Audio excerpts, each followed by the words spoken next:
is a presentation of Fox Sports. We are Baltimore. We are Florida.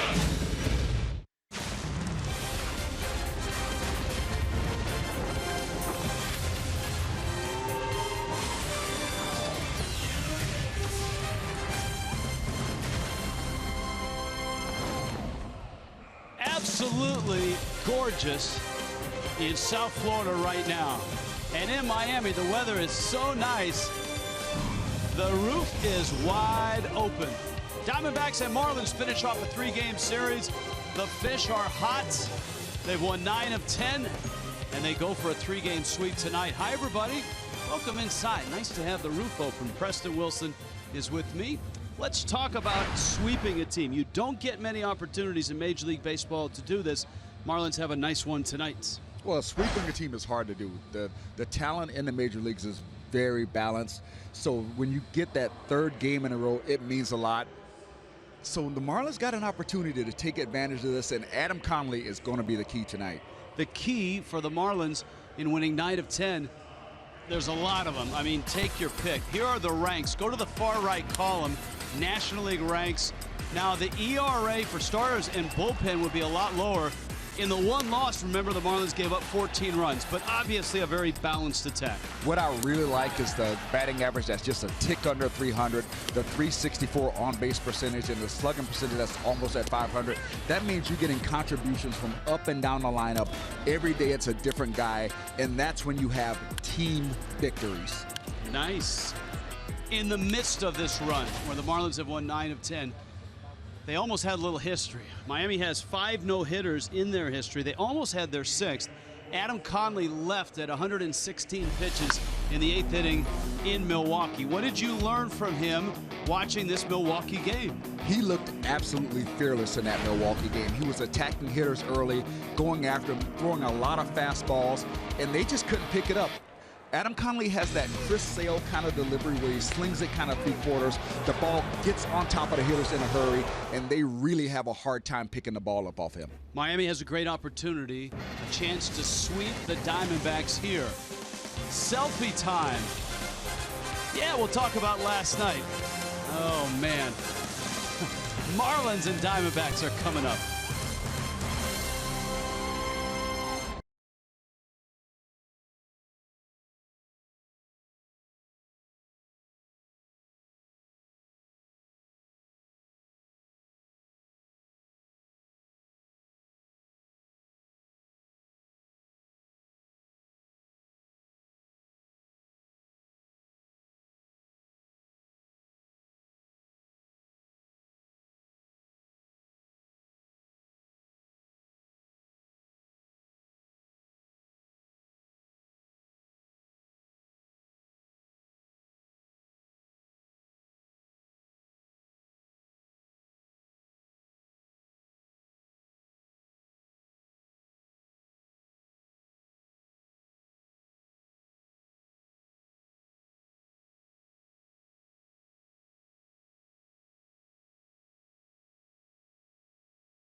Diamondbacks and Fish. Let's head out to center field. Craig Minervini and Jeff Conine. Thank you, Rich Walton. Good evening again, everybody. Marlins will go for the sweep, try to sweep the Snakes right out of South Florida here in the game tonight. Great defense last night, and as great as some of the Marlin defensive plays were with the Stanton throw and Dietrich over at first, the catching of Romuto, Brandon Drury had the play of the game. He had the play of the game, and probably one of the most dangerous plays you're going to make as an outfielder. You got that low wall, just about mid-thigh height there. He comes over it, just misses, face planting into that screen mesh. Look at the fan. Are you kidding me? Let's get the selfie with Brandon Drury. I don't think he knew about it, but look at that. That's quick thinking right there. He knew about it today because Blake Mathese became a pretty big story, especially in Phoenix, where he did not interfere with Drury, and today he was invited out to catch some BP and got a chance to meet Brandon Drury, watching him close up. He also appeared on the Arizona Diamondbacks pregame show with the great Jody Jackson as well on Fox Sports in Phoenix. And look at that, Drury took a selfie. A post selfie. That's pretty good. I was watching Kevin Millar's show, and he actually had video of it too. He actually took a video as he was getting up from that catch. I'm like, that is quick thinking. That's today's generation, amazing. though. It is. Let's get the selfie. And the past generation would have gone for the baseball. Yes, now you go for I want the baseball. Now I go for the selfie.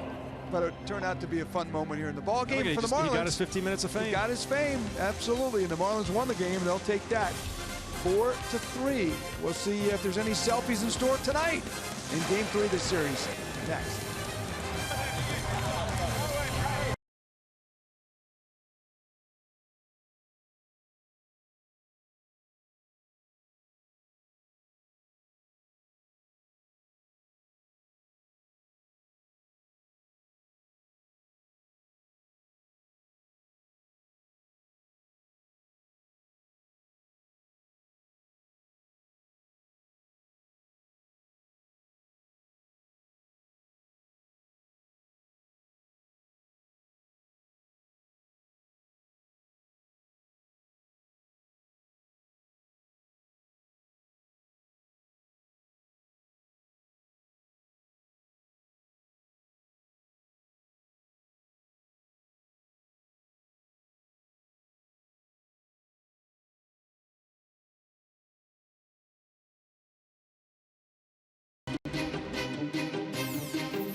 In a video nutshell, that was last night as the Fish beat the Diamondbacks, winning the first two games of a three-gamer. Adam Conley The 25-year-old is on the mound, and he takes aim at Arizona. The Diamondbacks lineup is brought to you by UHealth Sports Medicine. Preston Wilson. Gene Segura leading off. Brandon and Drury, the good-looking rookies, hitting second. Paul Goldschmidt third. Wellington Castillo with the power surges hitting fourth. David Peralta fifth. Yasmani Tomas sixth. Chris Owen seventh. Nick Ahmed is eighth. And Robbie Ray is doing the pitching.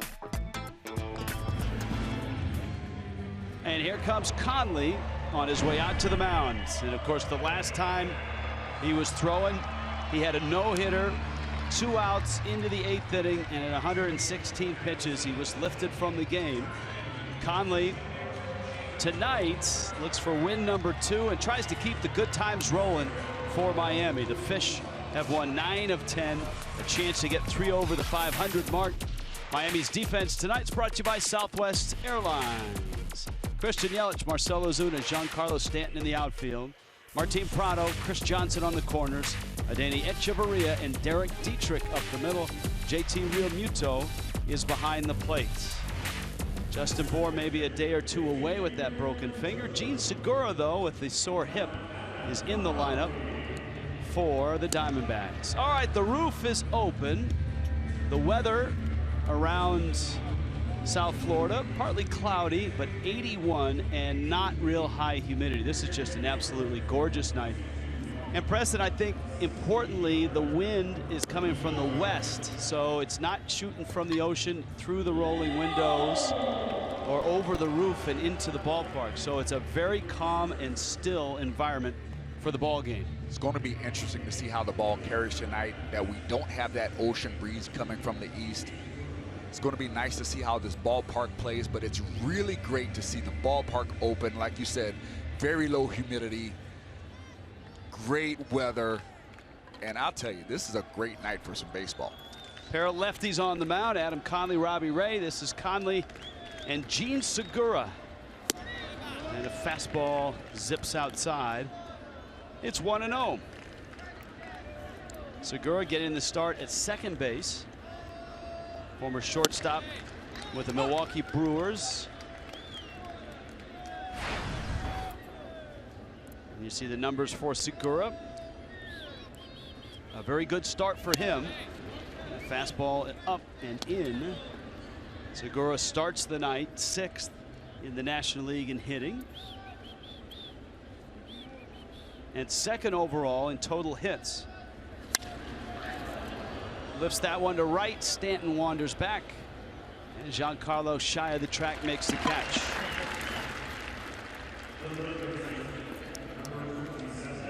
That brings up Brandon Drury, with Paul Goldschmidt also due up.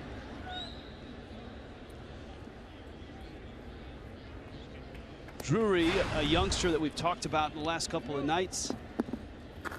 Diamondbacks very high on him, and they should be. And he takes in. Drury's had a good start swinging the bat. Just 23 out of Grants Pass, Oregon. Former Brave farmhand. Cracks that one to left. Yelich in and there, and he makes the catch.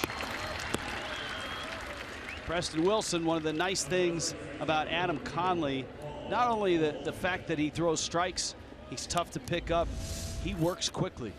I like the fact that he's just getting the ball and throwing it. He's not overthinking it.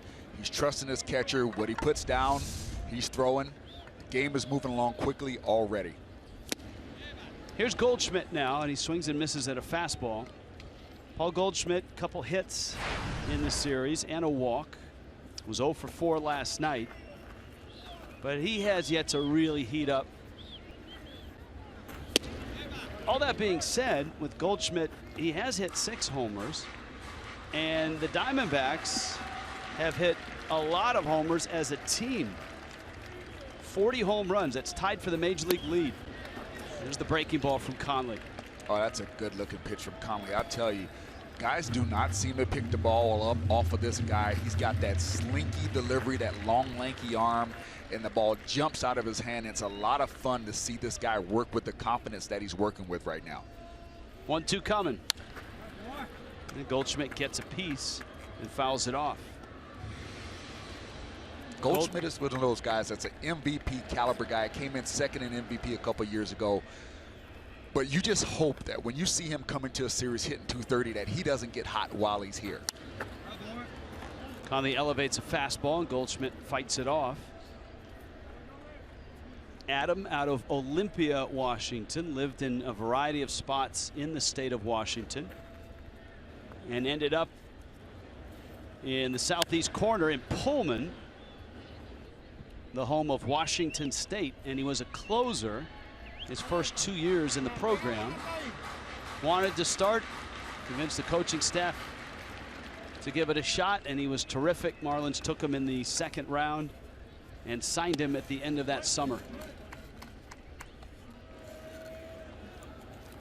And he's gone 2-2 to Paul Goldschmidt. Changeup and a good one, and he strikes out Goldschmidt. That's filthy. Adam Conley, a 14-pitch first inning. 1, 2, 3. Go the Snakes.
Is a presenting sponsor of Miami Marlins baseball.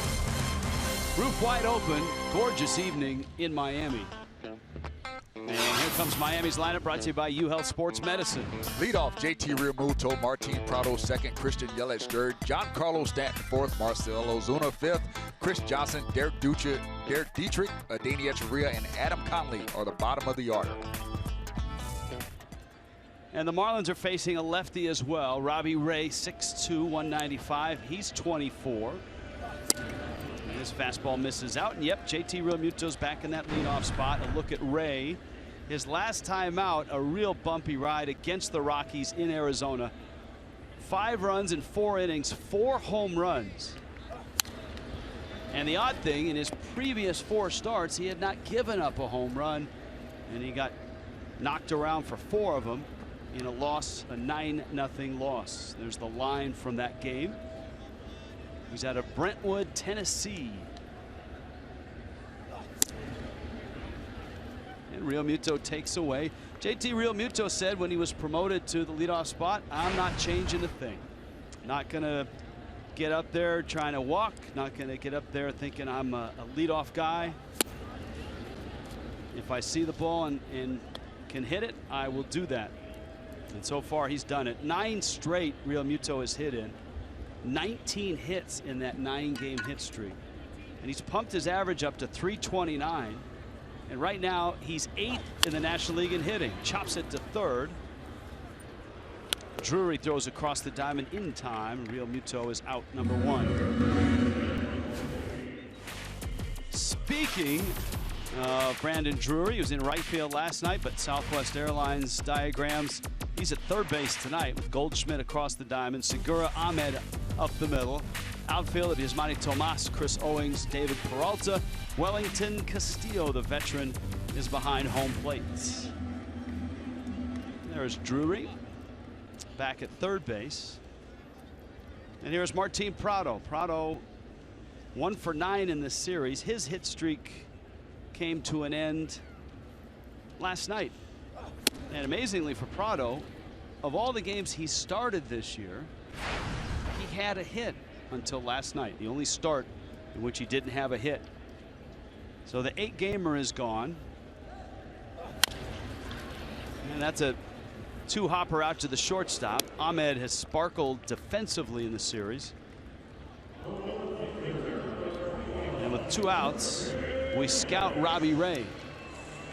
Robbie Ray, hard-throwing left-hander. Not too often your Little League team ends up being the same name as your Major League team. He's a Little League Diamondback. Anibal Sanchez went on a DL. That's how he got his first Major League start. So he's thanking Anibal Sanchez, and he throws a lot of heat, mostly low 90s. They have to make sure to keep him in the zone. That's been the bugaboo. He'll lose control every now and then, run up a high pitch count, but this is a good young left-handed arm. 95 miles an hour, the fastball to Christian Yelich. Yelich, couple hits in the series, including home run number 2 on the season. And Ray snaps off a slider for a strike. It's 0-2. The Nationals drafted him in 2010, traded him to the Tigers in the Doug Fister trade in 14. That's where he ran into Anibal Sanchez as a teammate. And then in a 3-way, he was traded to the Diamondbacks.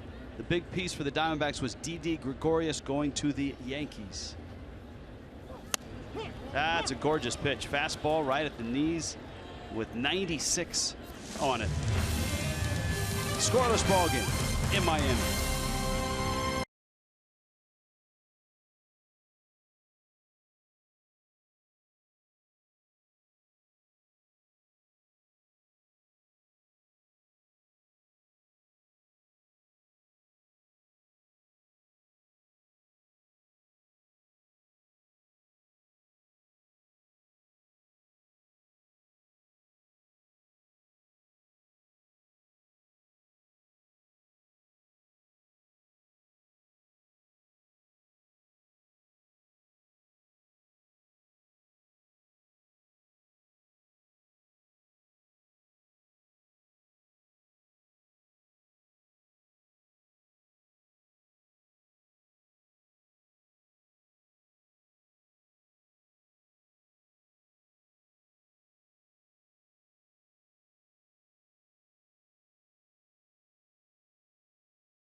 Béisbol está disponible en español a través del SAP y es presentado a ustedes por Kendall Toyota y West Kendall Toyota.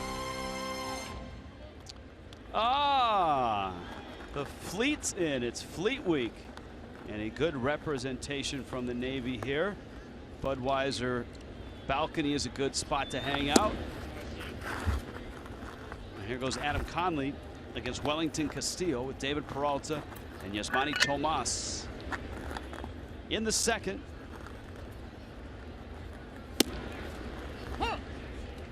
And a strike to Castillo. Conley a 1-2-3 first. He struck out Goldschmidt to end it and had a couple of fly ball outs to start it.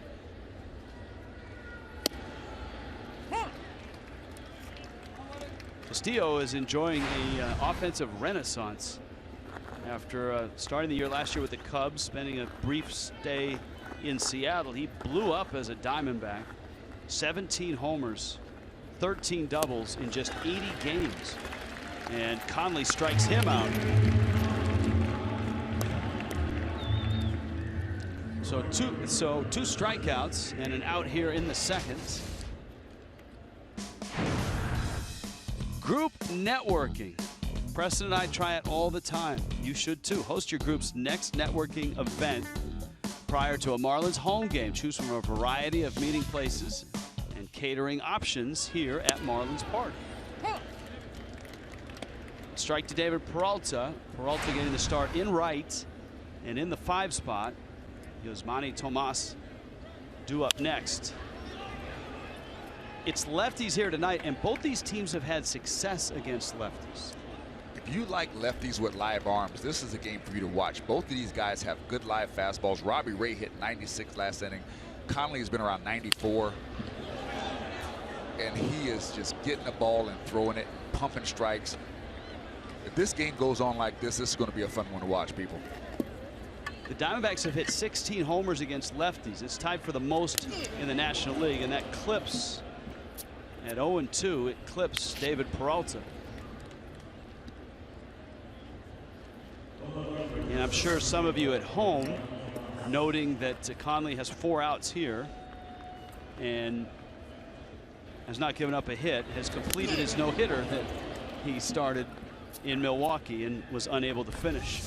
Wow, that just got the tip of that little elbow guard of Peralta. That was a slider that just did not come out of his hand well. Let it go early, stayed inside.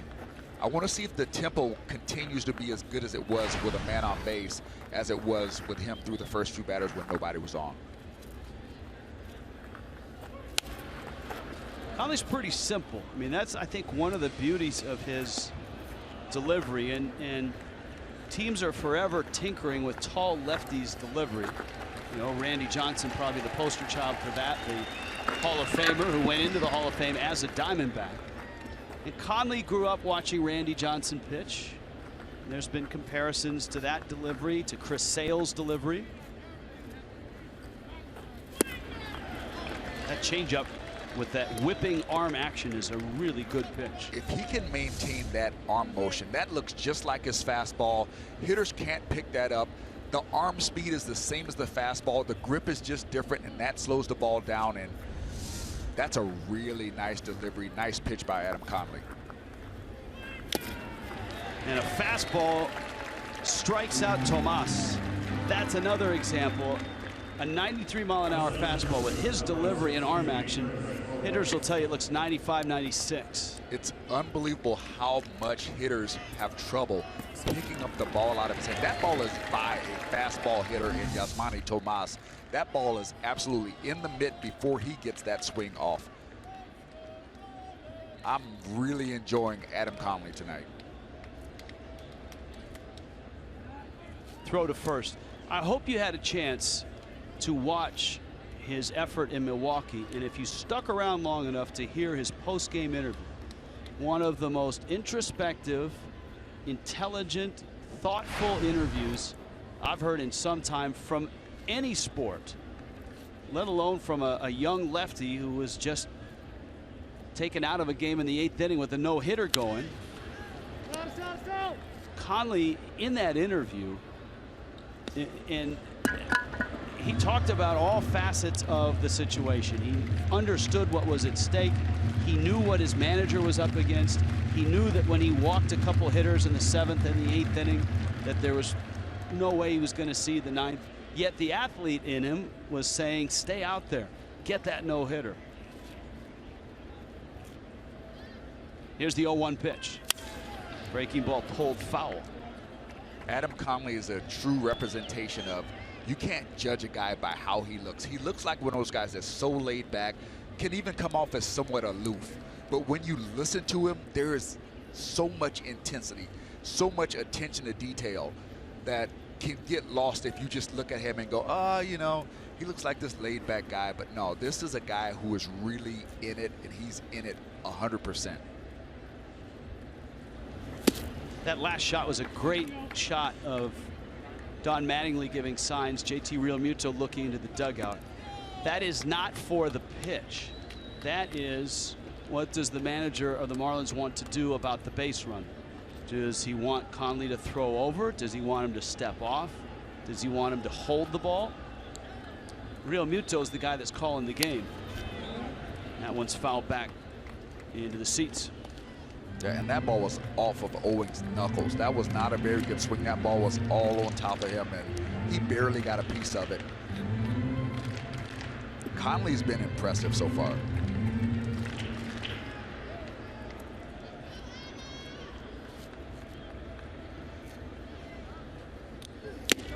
Fastball struck him out. Adam Conley is dealing again tonight. 4 strikeouts on the night, 3 of them here in the second. Castillo, Tomas, and Owings.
Giancarlo Stanton in the box. Robbie Ray on the mound.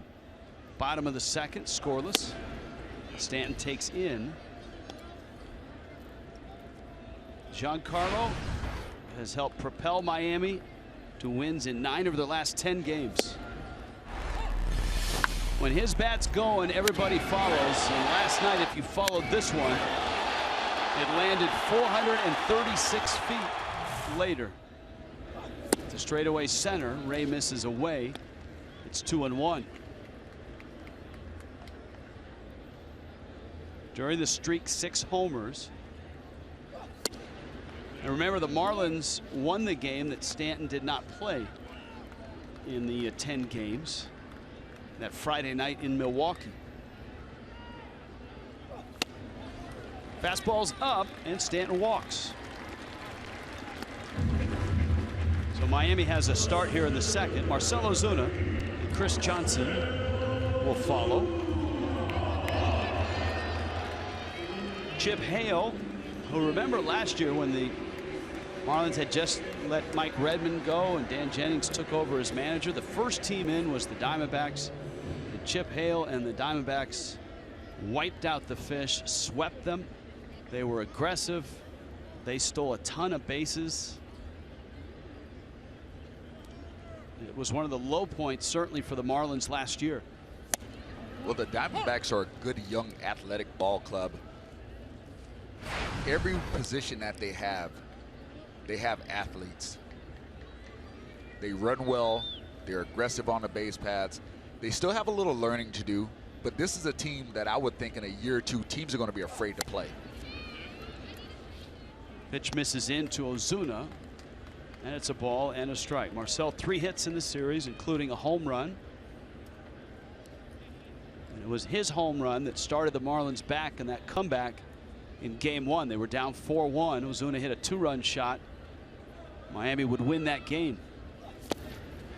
And he chases a breaking ball in the dirt. It's a lot of fun to watch Ozuna gain confidence after the year he had last year, to see his body language, to see the way he's carrying himself now. He looks like a guy that believes he's a big league ball player and a guy that can be an impact big league ball player. Ozuna center field. Owings going back, looking up, and he makes the catch, tagging is Stanton on his way to second, and Giancarlo is in. That ball almost looked like it got in on Ozuna, and he just hit it 405 feet. Well, when guys let the ball get deep, you get those results because you have your full strength behind it. When you're out front, you end up losing that power, but when the ball gets deep and you still get the barrel on it like Ozuna did right there, you're still going to produce some power and get the ball deep in the outfield, and that ball was struck very well. It was like the double that JT Realmuto hit last night. That ball was middle in, but he got the barrel on and he hit it in the gap for a double, and there was no chance to catch it. Same thing right there with Ozuna. Great heads up by Stanton. He's in scoring position now with one out, and Chris Johnson up.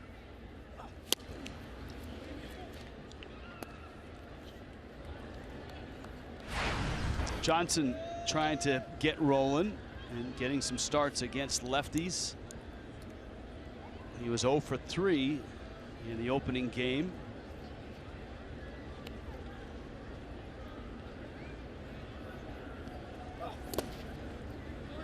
And Ray misses down low. Marlins and Phillies tomorrow night. And the Marlins get a look at the latest and greatest Vince Velasquez tomorrow night. Wei-Yin Chen for the Fish, Velasquez for the Phils. Jeremy Hellickson and Aaron Nola also throwing for the Phils. Tom Kohler, Justin Nicolino for Miami.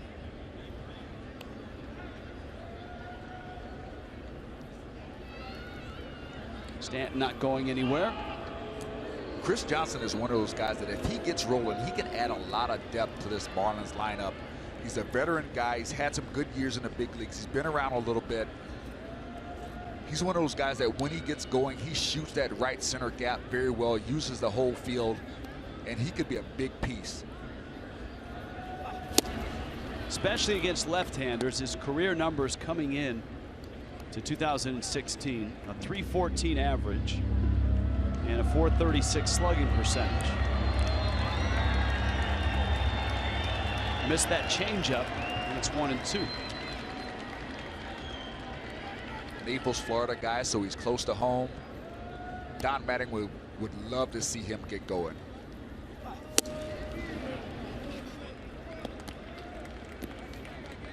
Two and two.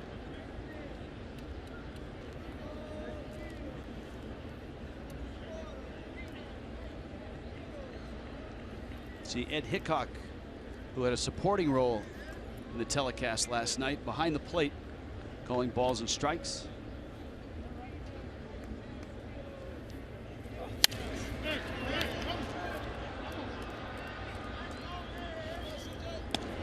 Johnson stays alive, and it's 2-2. Of course, the Fish have made up a lot of ground in the standings with the run they've made. It started in San Francisco on that Sunday. Don Mattingly going back to Los Angeles and sweeping a 4-game series against the Dodgers. Johnson needs one of those ugly hits right now, like a blooper over second base or something like that. He needs one of those ugly hits to get himself going. He's been having some tough at-bats, but he's also been being pitched very, very well. The game with in LA against lefty Kershaw. Kershaw did not miss a spot against him all night. He needs to get a little bit of luck. You know, when you're struggling like this, sometimes it's those ugly hits that can get you going. Stanton still waiting patiently at second. One out. And a 3-2. Got him. 89 miles an hour. Not sure if that was a sinker, a cut. Oh, that's a power changeup at 89 miles an hour. That's a really hard changeup. Good deception. Chris Johnson didn't pick it up. Hey, Robbie Ray's got some talent. He's got a lot of arm strength. The one thing that the Diamondbacks get concerned with him is the pitch count sometimes runs up, and sometimes he has trouble finding the strike zone consistently, but there's no questioning the talent, the arm strength of Robbie Ray. Now Derek Dietrich. Breaking ball is a strike. Dietrich getting the start against Ray. Tom Mattingly wants to get Dietrich starts against lefties. Select lefties, though. Patrick Corbin, his numbers against lefties really, really good. So Dietrich got game 1 off. Swings over the breaking ball. It's 0-2. Well, and I think Dietrich matches up well against Robbie Ray because Robbie Ray's best pitch is his fastball, and Dietrich is a fastball hitter. So he's one of those lefties that's going to match up a little bit better with Dietrich. If you got a guy that's more of a change-up slider guy, those guys might give him more problems. But I think this is a good matchup for Dietrich. Dietrich, center field. That's a base hit. Here comes Stanton. Up with the ball is Owens, and the Marlins are on the board. That wasn't a fastball he hit. 88 miles an hour, 89 miles an hour. Looked like either a slider or a changeup. Something that Dietrich did a good, that's a slider. Dietrich stayed on it. You see the grip there, see the slider spin. It didn't quite get down. Dietrich does a good job of staying on it. Gets himself a single into center field, picks up an RBI.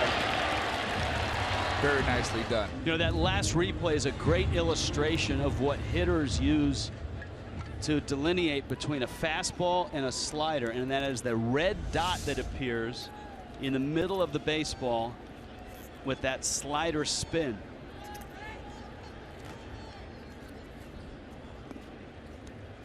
Here's Echeverria now. Now watch the middle of the baseball and see if you see the red dot appear. That rotation right there. So that red dot right in the middle of the ball. Yeah, that's what we call a cement mixer. You know, when you can see the dot that well, you drive on the road and you see one of those big cement trucks, that red dial that's on the back, it looks just like that. When a hitter sees that, their eyes light up. So when you see a cement truck now, your eyes light up and you're ready to swing. Oh yeah, always. I've been pulled over a couple times, Rich. Well, you know, a couple little things in this inning. Stanton taking second on Ozuna's 405-foot fly ball to center. That was nice to see. Stanton taking a walk to open the inning is what started it all. And then Dietrich hanging in against a slider against a lefty, and a lefty that's been really good against other lefties. 148 the batting average coming in for left-handed hitters against Robbie Ray. And that's Patrick Corbin-like. Well, it's that type of baseball for the Marlins, though, that have them 9-1 over the last 10 games. They're playing great team baseball, and they're doing the little things. They're moving runners over in good situations. The base runners have been very aggressive and smart on the base, and the defense is playing well. It's been a team effort up and down the lineup, in the bullpen, starting rotation. Everybody is contributing in some way. Snap throw, and Dietrich dives back in. There are the splits, all 4 Colorado homers by right-handed bats. As we told you, both these teams hit lefties well. Arizona's on that list. Arizona has hit more homers against lefties than all but one team. They're tied for first, and the Marlins, you saw that average. The Marlins have a 289 average against lefties. Colorado and Pittsburgh are higher.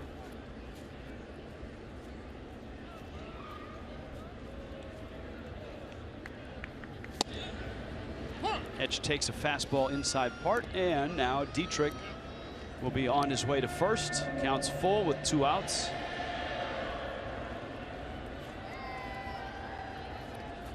And that will help if Echeverria is able to put a ball in the gap.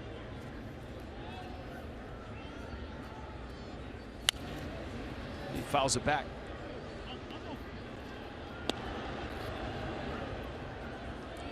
The Marlins are hoping to get one in the gap with that base runner running, and the Diamondbacks are hoping to get this out right here so they can have the next inning with the pitcher leading off. That's always an advantage. Dietrich running again. 3-2 coming.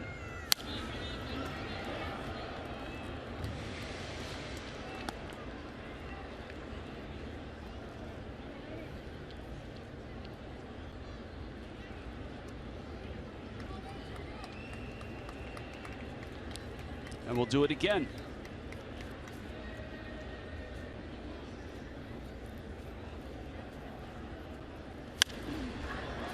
This one in the air to right. Peralta makes the catch, but Miami is on the board. Derek Dietrich with a 2-out single and a 1-0 Miami lead.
Marlins baseball on Fox Sports Florida is brought to you by the all-new 2017 Chrysler Pacifica, by Publix, where shopping is a pleasure, by your local Toyota dealers, Let's Go Places, and by Southwest Airlines. Transparency, low fares, nothing to hide. It's what happens when you swallow at the exact wrong time, Preston. Yes, I was watching you struggle through that. Oh, man. I didn't know if you were going to make it. Oh, man, I almost needed the Heimlich right around Chrysler.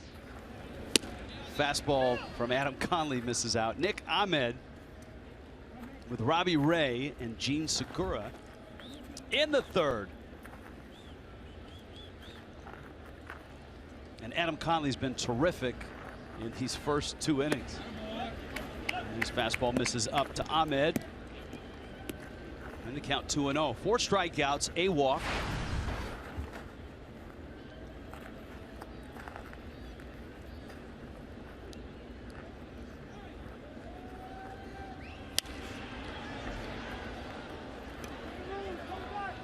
Prado to the wall.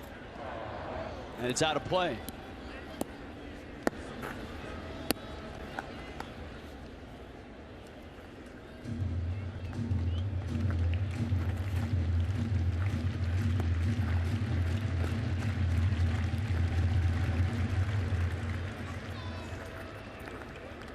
Diamondbacks going with the grays with the little snakeskin pattern on the sleeves and on the bottom of the pants.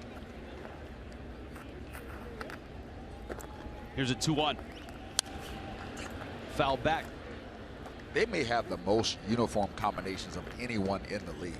Yeah, it reminds you of a couple clubs way back in history. The Pittsburgh Pirates, so the We Are family, and the Oakland Athletics of the 70s. Who had many, many combinations, both those teams. The Pirates had the all black, they had the gold. Yes, pinstripes. They had the pinstripes, they had the all whites. And you never knew what they were going to trot out. And one of the hard things in talking to some of the Diamondback players is making sure you got the right combination. Got to have the right cap on. Make sure you've got the right top and bottom. Conley's fastball is fouled out of play. All the different looks. Coors Light cold hard facts. 8 new uniforms.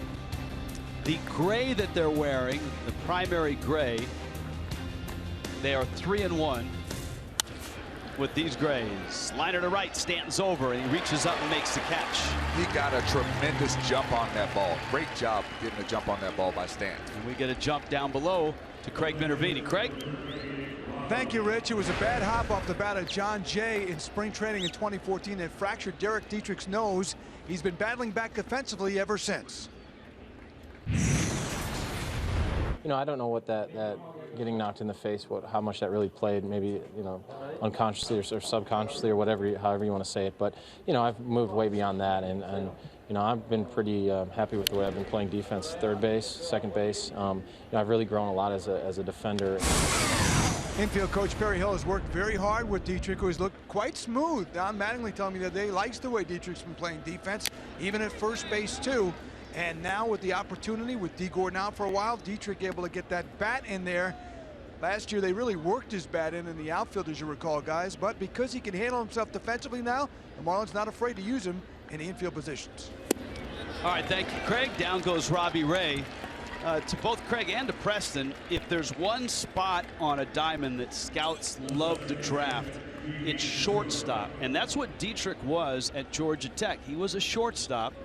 And many feel that if you can play shortstop, you can play anywhere on the diamond or in the outfield. Well, it's a demanding position. You have a lot of responsibility. You have a lot of range to cover at shortstop.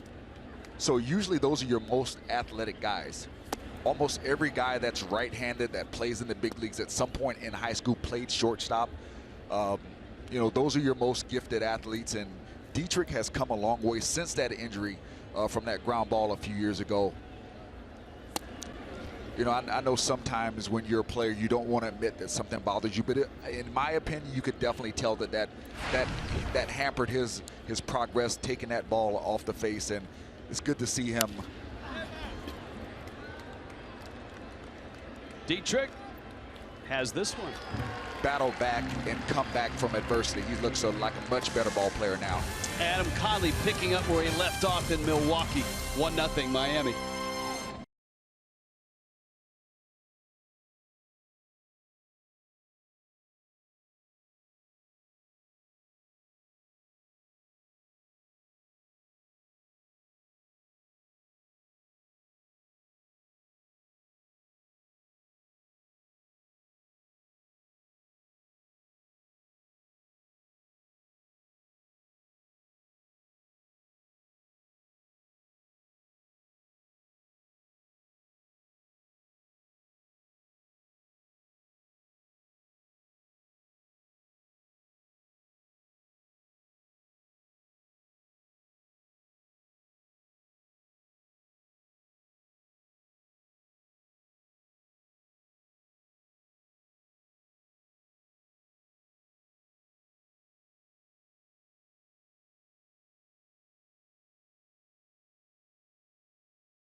This copyrighted telecast presented by the authority of the Marlins may not be reproduced or retransmitted in any form. Accounts and descriptions of this game may not be disseminated without the express written consent of the Marlins. Fleet Week here in South Florida. We had one sailor working our left field camera early today in batting practice, getting up close to pregame. Adam Conley, JT Realmuto, and Martin Prado. Conley smokes one. Whoa, Ahmed with a pick. He is dazzled, hasn't he, the whole series. That's as well as Conley's hit a ball. And Ahmed made it look easy. Nick Ahmed is one slick fielding shortstop. Look, that play is not that easy. He picked that on the run and fires a bullet to Goldschmidt at first. The Diamondbacks have some athletes, and Nick Ahmed is at the top of that list. That's a heck of a play. JT Realmuto now with Martin Prado.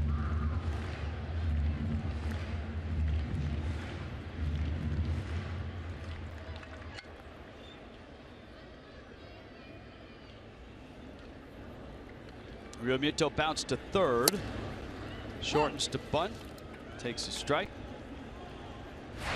Miami has just one hit, and that was Dietrich's. A two-out single on a two-strike pitch. And that drove home Giancarlo Stanton. That's not how many you get, it's when you get them. That came at the right time, man in scoring position, 2 outs, 2 strikes, and he was able to find a way to get the job done.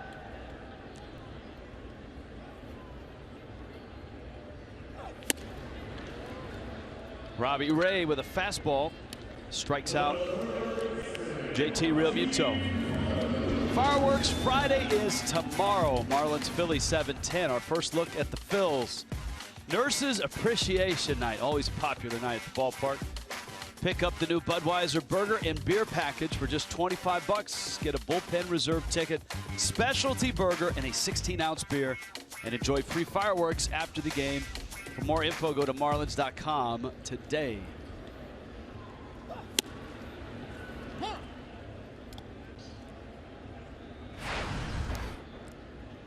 Strike to Prado. Martin bounced out back in the first.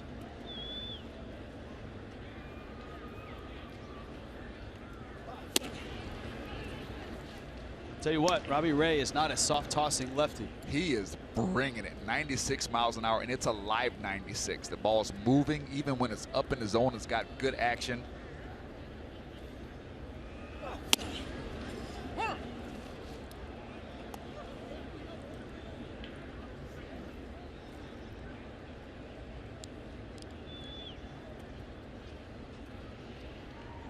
Here's 1-2 to Prado.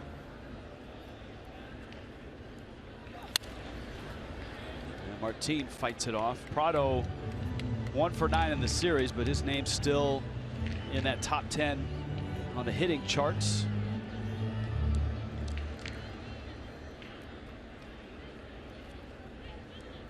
Prado checks in third at the start of the night. Drives it left center field, hits it pretty well. Owings on the run, and he gets there and makes the catch. Cuts it off in the gap. Robbie Ray is settling in, and we're glad you are as well. It's 1-0 Miami.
top. It's the 4th.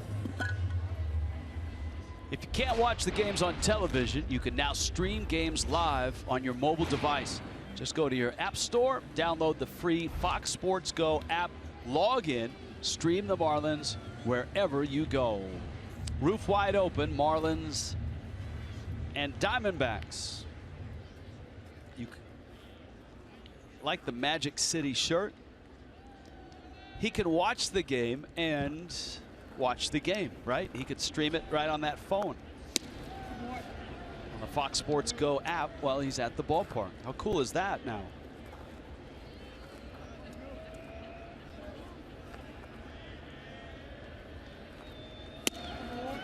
Adam Conley going back to work. Conley looks just like he did in Milwaukee. He's got Brandon Drury, Paul Goldschmidt, and Wellington Castillo here in the 4th. And a letter high strike. It's 2-1. So far tonight, 5 strikeouts and a walk. His pitch count approaching 50.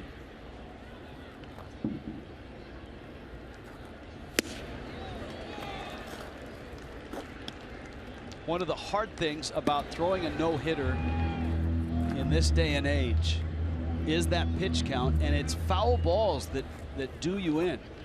Conley was talking about all the foul balls that the Brewers had, pitches they fought off that just extend at bats and raise pitch counts. Teams that find a way to make contact, to fight off pitches, to get just a little bit, that runs up your pitch count, and pitchers don't like that. They rather get the quick out or be able to strike you out, but when a batter is able to extend the bat by fouling off pitches, that runs that pitch count up, and they don't like it. You almost, I mean, the comment, and Juan Nieves, as we talked about in Milwaukee, the only Brewer to ever throw a no-hitter. You almost need a lot of swings and misses or some early contact in counts that lead to outs.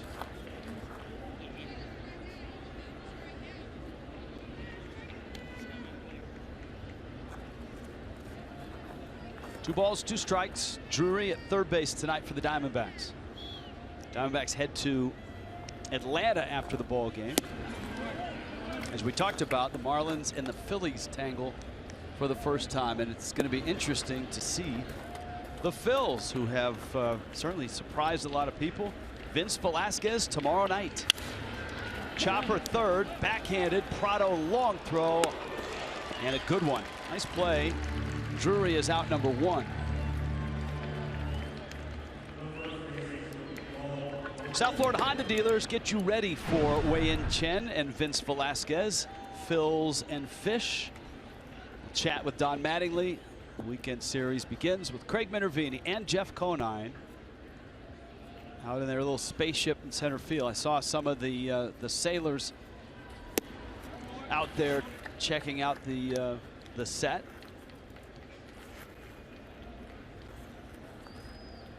It's not hard to spot those guys with the white uniforms. Those men and women here around the ballpark. They stand out a little bit. As they should. Yes, they should. Conley, it's interesting watching the sequences here. He's fallen behind a lot of hitters. Gone 2-0 and then come back and been able to get outs. He was 2-0 to Drury. Change up, it's 2-2. But even when he's missed, it hasn't been misses that are just so far away that the hitter doesn't have to honor it. His misses have been close, so he's been around the plate. Even though he's fallen behind some, he's been around the plate, and he's been able to get himself back into the count after just a couple pitches. That one just dips low.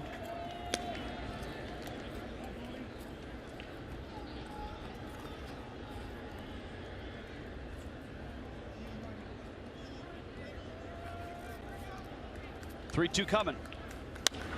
And Goldschmidt, one of those guys that's really good at chewing up pitch counts.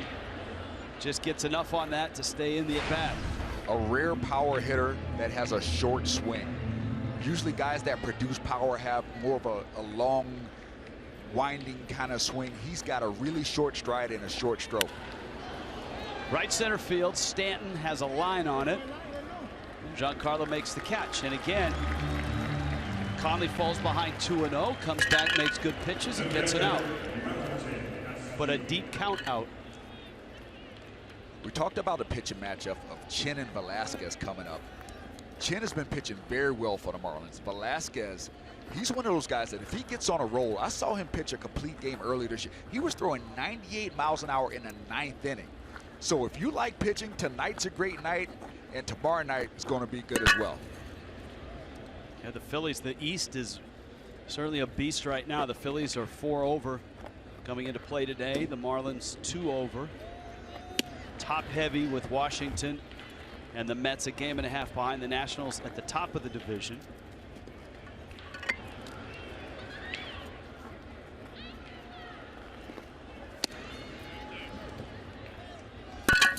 The National League East is playing some very good baseball right now. Phillies are playing well. Nationals and Mets are you know, pretty much what everybody thought they'd be. So they're Dennis Green's favorite teams. Yes. And the Marlins are making a push right now, like we mentioned earlier in the show, 9-1 in the last 10 games. Phillies did get shut out by Jaime Garcia and the Cardinals 4-0 today, so they're 16-13. That one popped up almost up here. We don't often get baseballs up in this neck of the woods, but right down below us is where that one landed. It pays to be in a suite tonight.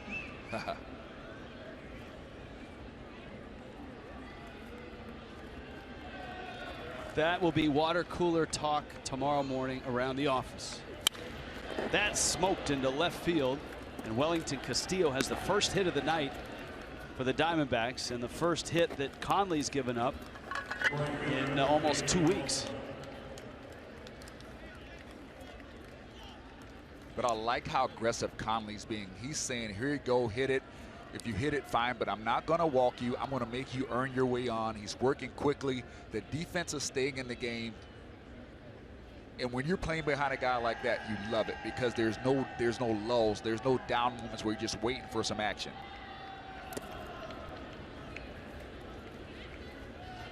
Breaking ball misses down low. And so Conley, 7 2/3. If you add up the 2/3 from his previous start and then 3 2/3 tonight, that's the second longest streak in team history. Armando Benitez, 2004. He had 14. And of course, that was done in little bits and pieces.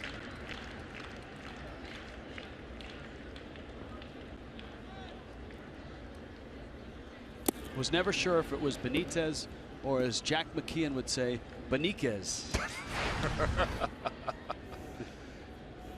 Trader Jack, he had a few names for some people that weren't quite their actual birth name. Juan Encarcerón. That was definitely a favorite.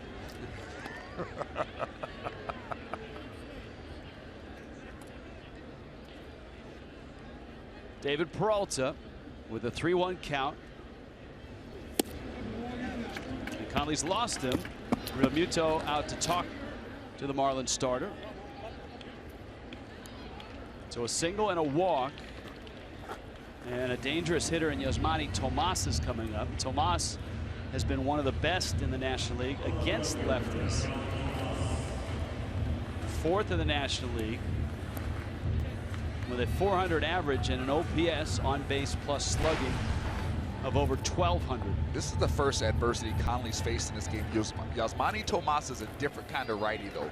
He's a guy that you actually want to elevate the ball a little bit. He's very good down in his zone. He's very good away.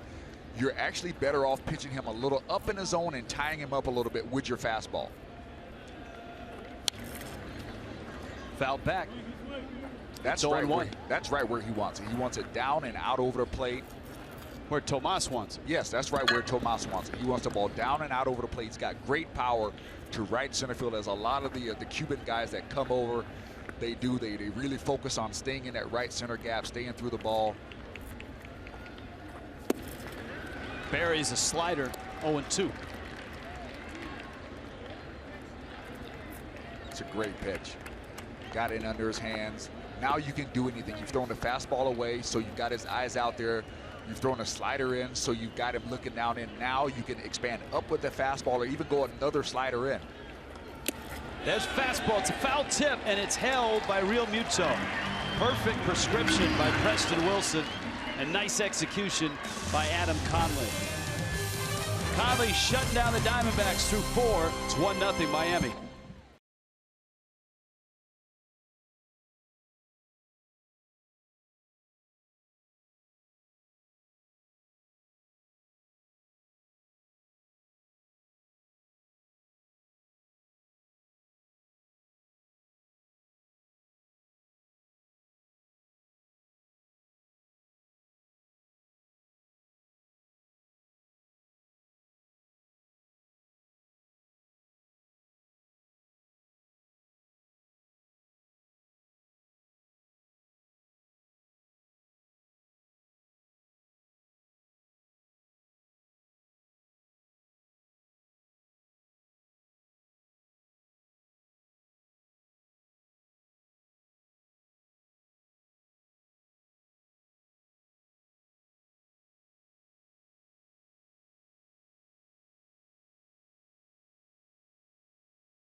Marlins baseball on Fox Sports Florida is brought to you by the all-new 2017 Chrysler Pacifica, by Checkers Fast Foodies Know the Deal, and by your South Florida Chevy dealers. Quick tour in the Marlins team store here at Marlins Park. 1-0 Miami on top. Bottom 4. Rich Waltz, Preston Wilson, Craig Minervini, Christian Yelich against Robbie Ray, who's looked good tonight. He misses away with a fastball. He struck Yelich out looking, which doesn't happen all too often. Walked Stanton, and that was his biggest mistake of the night. Stanton would score on a 2-out hit by Derek Dietrich, and that's all the scoring in tonight's game.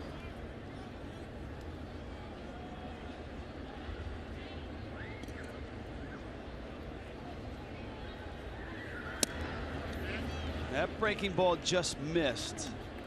You saw Ray cock his head sideways, and with good reason. That's a strike that's right on the inside part of the plate. 2-1.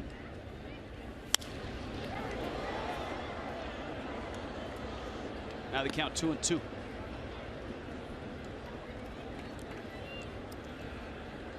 Yelich up to 8 doubles.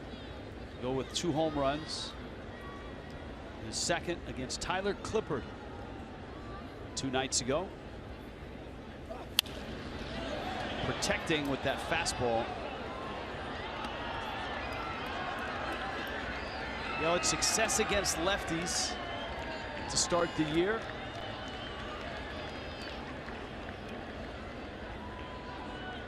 On a night where Robbie Ray looks dialed in.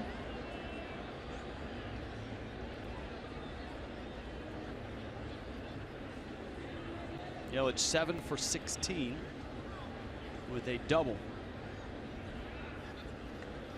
with an on-base percentage of .571, and that one fouled off of Wellington Castillo. There are your splits. It's early, but an illustration of Yelich's April, as we're a few days into May. 2-2 coming from Ray.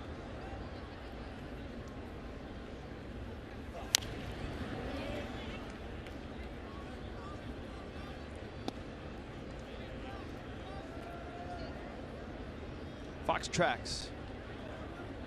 Pitch 7 was in.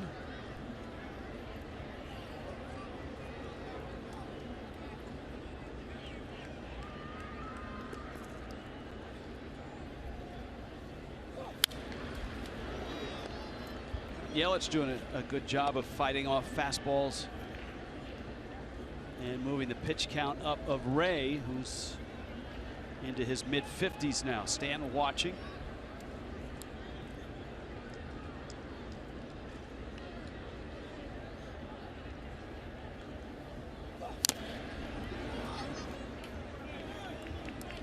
Robbie Ray may be the first lefty that I've seen this year that Yelich hasn't looked as comfortable against. You know, he throws really hard. He's got like that slinky arm action. Ball gets on top of you. And Yelich is great against lefties. And he usually looks really comfortable. This guy seems to be getting on him a little bit. A good take there.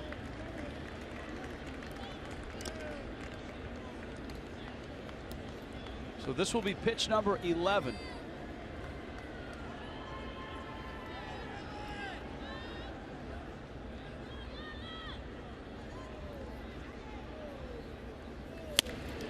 And he got him. This time swinging. Quite a battle. But Ray has punched out Yelich a couple times. Toyota inside look. Giancarlo Stanton. Home runs per game against the Diamondbacks all time. .34. Only Alfonso Soriano better.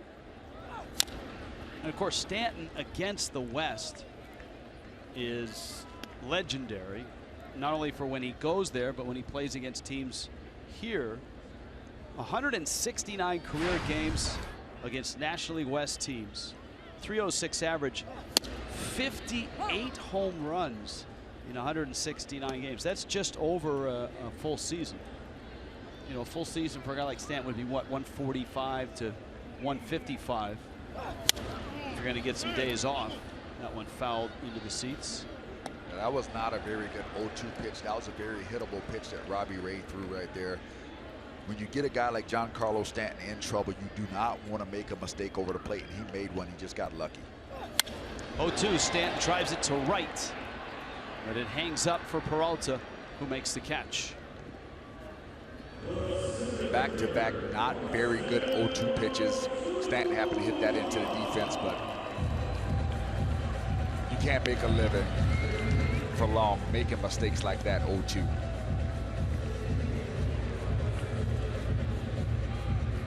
Now Marcell Ozuna. Ozuna 0 for 1.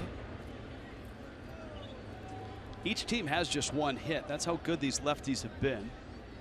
And Miami's run is a shot in the left. There's a hit for Ozuna. Miami's run helped by that long fly ball out by Ozuna and the hustle by Stanton to get himself into scoring position for Dietrich with 2 outs. Picks on a changeup right here, stays on it, drives it through that hole. Good balance. See that extension through the swing, stays with the swing. He's hit the ball with authority both times tonight.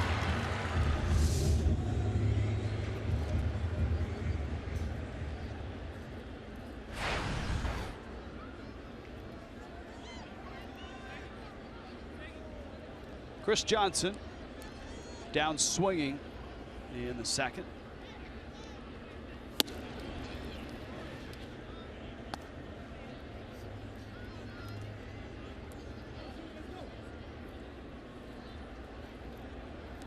It's a pretty good pitch.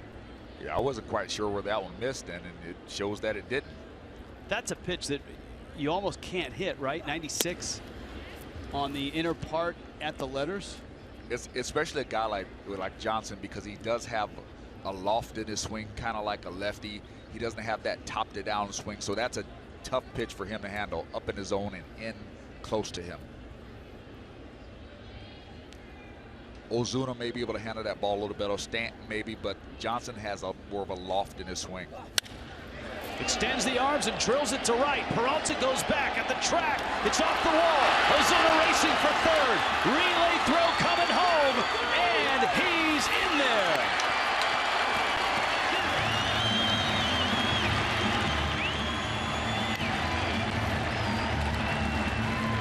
just what Chris Johnson needed, just what the Marlins needed. He got himself a big knock, drove in a big run. 2 out RBIs are big in baseball. When you got the other team almost out of the inning, you were able to drive in a run. That does a lot of damage, and Chris Johnson really needed that. Great aggressive base running by Marcell Ozuna, taking off, scoring all the way from first. Lenny Harris, the third base coach, was only about 20 feet away from home plate as Ozuna slid across. He was way down that line and made sure Ozuna knew he wanted him to score. So a 2-out rally, the hit by Ozuna, the double by Johnson. Here's Dietrich, who knocked home the first run back in the second. I don't know why people want to call Chris Johnson Kelly Johnson.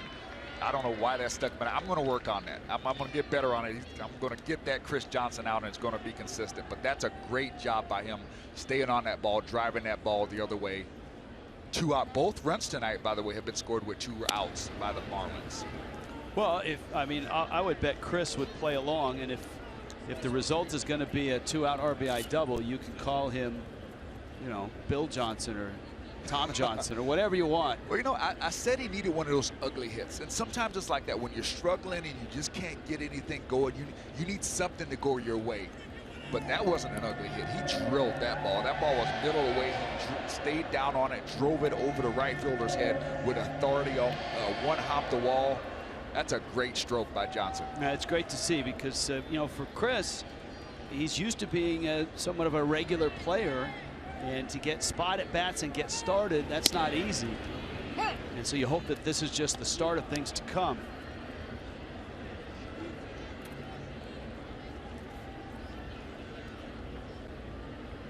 Count 2-1 to Dietrich, who hit a slider into center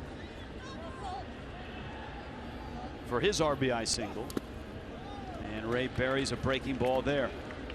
Well, that's what it takes. I mean, Don Mattingly wasn't kidding in Los Angeles the night D. Gordon was suspended. He told his team and he told the media this.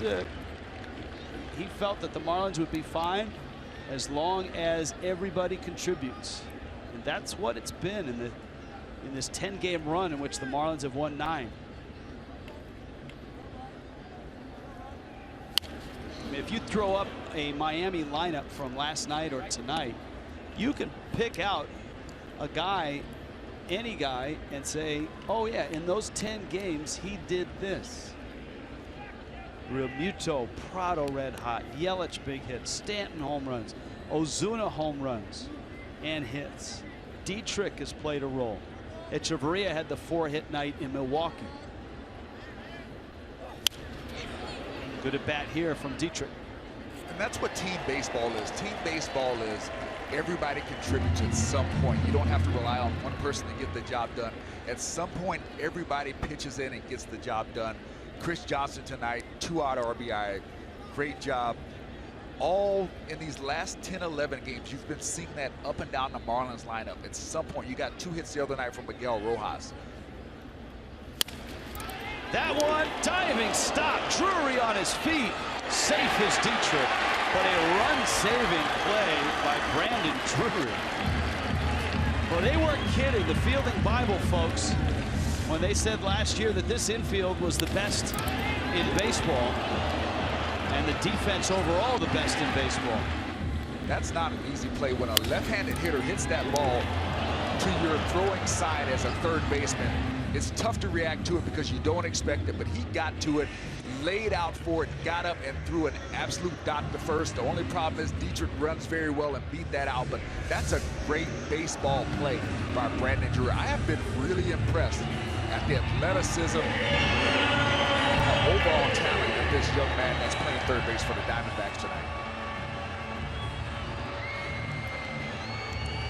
So Johnson's at third, Dietrich's out at second, and if the Marlins get into the Diamondback bullpen in, say, the 6th inning, they'll look at this inning as the reason why, because he had 2 quick outs. He struck out Yelich, Stanton lined out, and Ray had nobody on and 2 outs. And now his pitch count in this inning alone is 26. So look at that. Here's Echeverria with Conley on deck. Slow breaking ball for a strike. That's a strike. That's a good looking pitch. That's a breaking ball that's just barely a strike, but it was nasty. It broke late. Good arm action.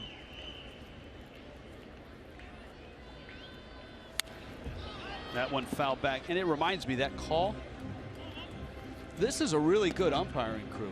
I mean, the 3 nights that we've seen behind the plate have been very good. Dana Demuth, Greg Gibson last night, Ed Hickok tonight. Mike Estabrook is at first base. Yeah, the strike zone have been very consistent from these umpires. Very accurate, which is what they strive for. That Fox Tracks isn't just something we use, they use it as well. Segura has it, fires on over to first. Miami adds a run and leads it, headed to the 5th, 2-0.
Leading by the score of 2-0. It is Fleet Week here, 26th annual Fleet Week in South Florida, and Chief Joe Millard is nice enough to join us with a bunch of his friends here that we pay homage to, over 300 sailors here. Chief, good to have you with us. How's it going so far for Fleet Week? It's great. Everybody's been real hospitable in South Florida, and couldn't ask for a better welcome, better place to come to for Fleet Week. 6 ships are here, including the USS California, which you had a chance to have a guest by the name of Mr. Marlin, Jeff Conine. Being a Yankee fan, I was wondering if that was difficult for you to welcome Jeff to your submarine. Oh no, it was a real pleasure to have Mr. Conine down, and he really enjoyed the experience and got to go out and submerge with this ship and kind of see the things that we do on a day-to-day basis, so the crew really enjoys that. What's the neatest thing about that people learn about the submarine that wows them? Probably the neatest thing is the meals that we get and everything like that, and probably that's on like the personal comfort side, but the torpedo tubes and how they shoot and everything. So a lot of people think they're shot out a different way than they actually are. Not the bed space, and you're 6'4". I know Conine's still complaining about it. Yeah, so you know, us taller guys, 6'4", we have a little rough time with height challenges with the overhead, but the bed space isn't that bad. You know, you kind of get used to it. Amazing thing here, guys, is you see all these great sailors here. Great job, everybody. Say hello.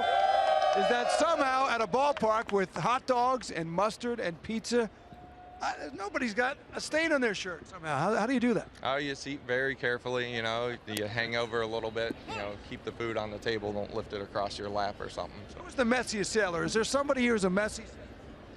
No, there's no messy sailor. Can't be a messy sailor. All right, thanks a lot, guys. Again, great job. We all appreciate it from Fox Sports Florida. Fleet Week. Thank you, Chief. Thank you. All right. Back, he can't be a messy sailor, Rich. Back to you. I thought I saw something on your tie, though, Craig. A sailor. Good point. Very good point.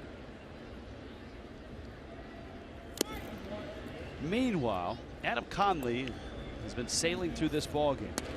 He did not give up a hit until the 4th inning. A solid, no doubt single by Wellington Castillo. And he's got an 8-pitch 5th inning. Bring on the Sailors.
Major League Baseball and FS1 is back to monster games. Some of baseball's biggest stars, Rangers and Tigers, a game you can only see on FS1. And then the Nationals and the Cubs from Wrigley. What a showdown. 2 teams off to great starts. It all starts 12:30 Eastern on FS1, or you can watch it live as well on Fox Sports Go. In Miami tonight, the Marlins trying to sweep the Diamondbacks, trying to stay on this nice run. And so far, Adam Conley has given up just 1 hit. And it's Conley who leads off against Robbie Ray in the bottom of the 5th. JT Realmuto, Martin Prado right behind.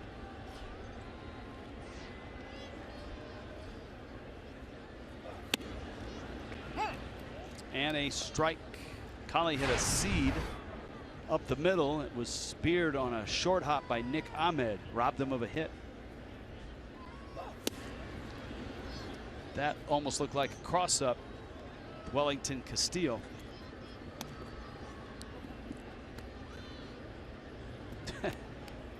Umpires are concerned when that happens.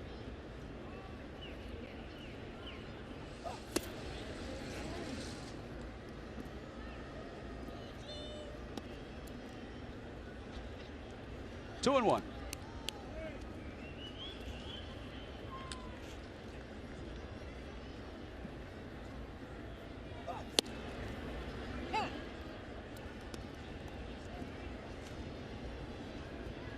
Ray and Conley dueling here tonight. Ray has struck out 4, walked 1. Conley has struck out 6. He's walked 1.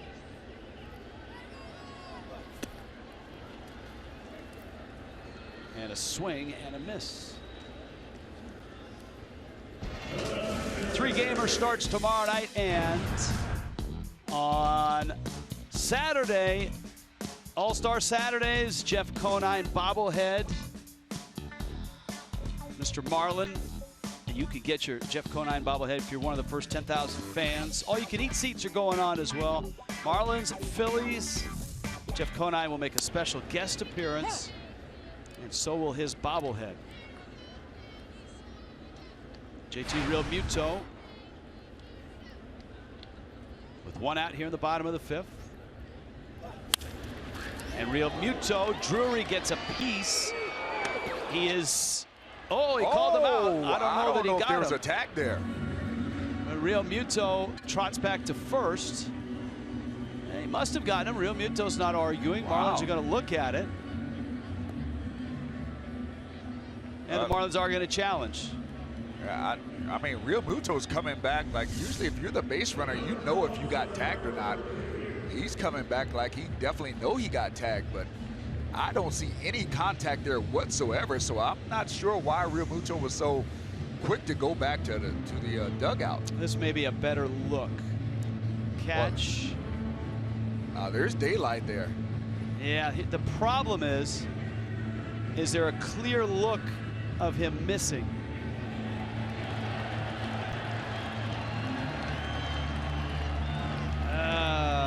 Now the shirt is moving as he runs. See if the M moves with the glove going by. There looks like some daylight Darryl had from the side view. I think the side view is the best. If you look at from the second base looking towards first, that looked like the best view to give you. Now the important thing here is the original call, and there has to be clear and conclusive evidence that he did not tag him. And while there's plenty of daylight, that initial stab of the glove on all 3 replays doesn't look completely clear. I'll have to agree with you. There is not a definitive look that you can tell for sure, but that look from the left field angle looking towards first base, there seems to be some daylight between the time he catches the ball and tries to apply the tag. And maybe that there's another look. Watch the M on his sleeve. Did it move? Clear and conclusive. I'd like to see the shot more from like the left field angle though, to see when he catches it and then when he tries to apply the tag. Let's see if there's some type of daylight in there. Well, oftentimes you can play CSI umpire and watch 2 or 3 pieces of video and time it out that way and see if you can detect. Here's what you're looking for. Yeah, that's the view I was looking for right there. See, I don't see any, like from the time he tries to catch it, unless he catches it and the glove is on his shirt as he catches it, I don't see that he has him. This is a tough one. I got him safe on this one, Rich. Okay.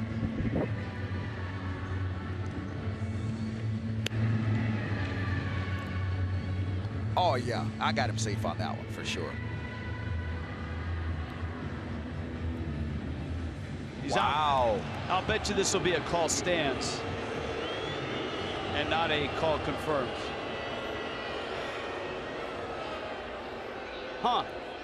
Yeah, I had him safe. I'm right there with you, Mattingly. I got the same miffed look on my face as you do. Yep, call stands is the word out of New York, which indicates there was not enough to overturn. That's why the original call means so much. Martin Prado takes outside. Now, back to where we were. Do you have a Jeff Conine bobblehead? I do not have a Jeff Conine bobblehead. I need to get me one of those. Well, I got a surprise for you. Preston, I'm going to present you with a Jeff Conine bobblehead. Oh, wow. I like this. Check that out. That's good looking right there. Now it's got the high tops going, too. He does. How about that? That one fouled back. Those look like the shoes Niner wore, too, back in the day. Yeah? Yeah. It's a good looking pair of shoes there. There. He's missing a logo on his hat, though, right? Yeah, but you know what? When you're Jeff Conine, it doesn't matter. Oh, there you go. Look at the shoes. Those are pretty accurate. Yeah. It's got to be the shoes, Mars. That was around that time, too, wasn't it? Wow, yes. Morris Blackman, Spike Lee, and Air Jordan, Michael Jordan. It's got to be the shoes. Air Jordan, Air Jordan, Air Jordan. He's got the clean-cut look, just like he had on the submarine. into right center field. And the Marlins are done in the 5th.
That's right, the fleet's in, and the Marlins are up. 2 runs against Robbie Ray. Adam Conley has not given up a run in the 6th inning. Conley still looking strong. Goes to work against the top of the order for Arizona. Gene Segura, Brandon Drury, and Paul Goldschmidt. And the same tempo which he started the game, working quickly. Conley 6 strikeouts, a walk. And his pitch count just crossed the 80 threshold. And Segura lifts that one out of play.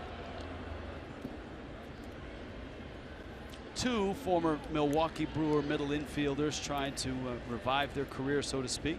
Ricky Weeks, whose numbers need a little more reviving than Gene Segura.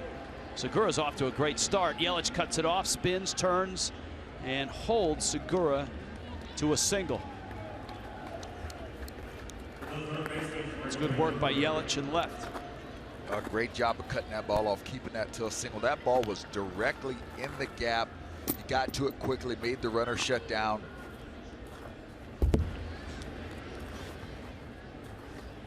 Just another example of the good defense that the Marlins play.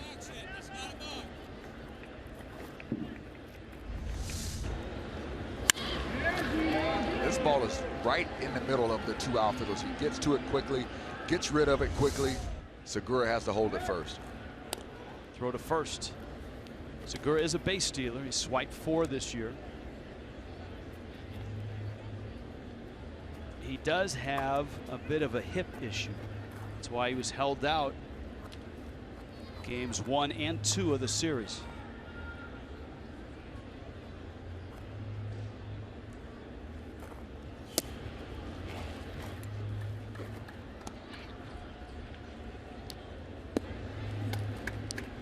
Troy Tulowitzki is Brandon Drury's hero. He's actually been able to work out with him in the offseason.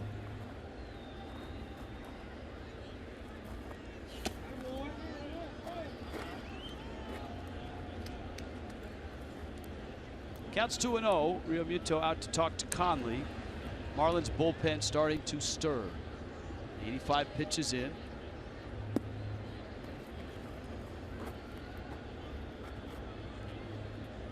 The Marlins want to avoid the situation where Conley runs out of gas right away, and that's happened this year.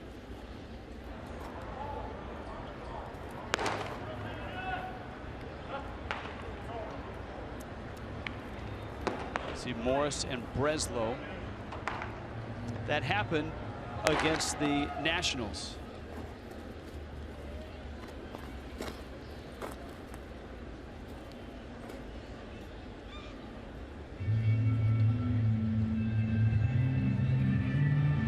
Remember that game against the Nationals? Conley was cruising along when he got into the 7th inning.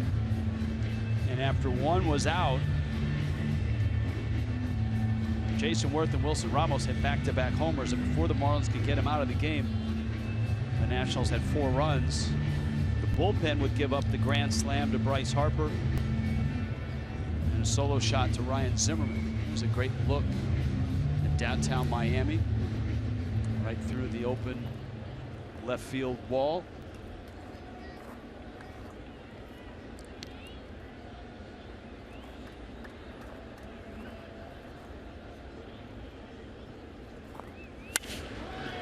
That's hit a long ways, but foul into the upper reaches. How long till someone gets up there to get the ball? I mean, it's got to be an enterprising fan, preferably a youngster who can run a little bit, to get up the stairs and get up there and find that thing. That's way up there.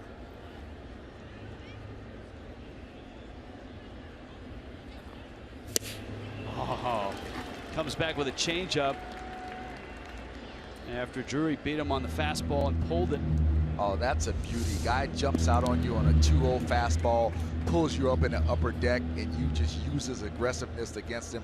Same arm action, same arm slot. You throw the changeup off that same line, get yourself a swing and miss. Very well done. 2-2. Change-up, roller, cut off. Prado gets it out there, and the turn not in time. Prado had to sort of get his shoulders square to make that throw, and it's difficult to do when you're lunging and moving, and he did it to get the lead runner. But he did the right thing. He made sure he got one, took his time, made sure he got one. Knew it was going to be a tough turn. But you get the lead out, help out your defense, help out your pitcher. Showing good range. Don Mattingly is on his way out, and he's going to ask for the baseball. And so Conley is coming out with 1 out here in the 6th. Kendall Toyota called to the pen.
Comes a couple innings earlier than it did in Milwaukee.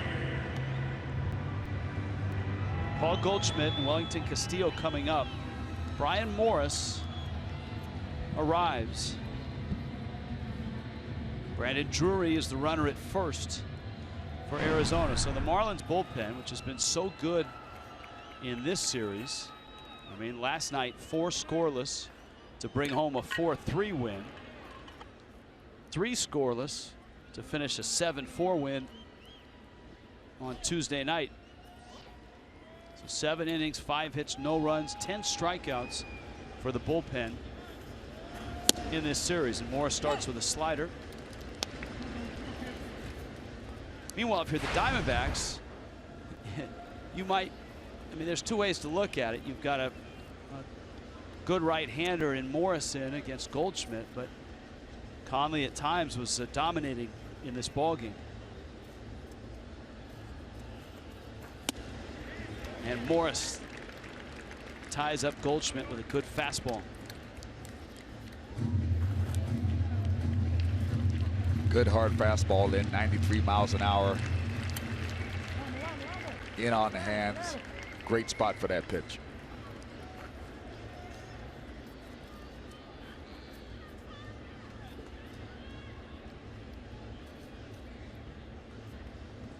Oh, 2. Morris gets that great heavy sink, 94. Tough to lift that. But Goldschmidt and Castillo can do it. Goldschmidt 6 homers, Castillo 7 already.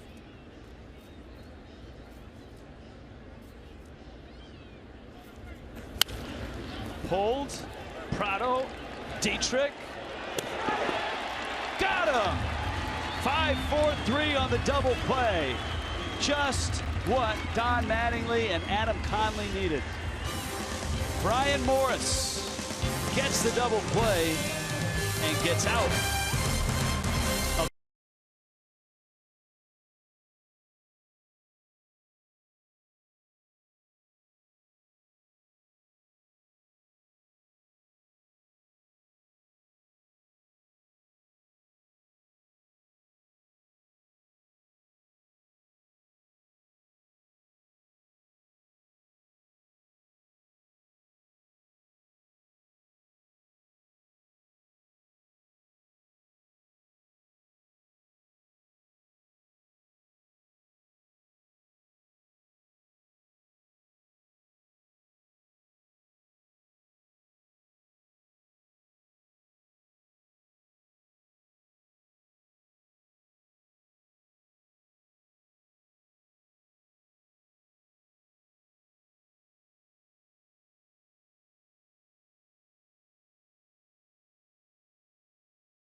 Suddenly decided to challenge the play at first base on the double play. Paul Goldschmidt running. Goldschmidt runs pretty well, especially for a slugger. Back of glove, foot. Foot is down. That's really close. And again, the original call is out. Back of glove. You see the glove move. Bang. Wow, that's about as close as it gets right there. Wow, that is close. Man. Is there enough to overturn? We'll see. That's tough. Now, of course, in New York, they've got the angles and the views from our telecast, from the Diamondbacks telecast, and there are some cameras in the ballpark that are solely feeding New York as well.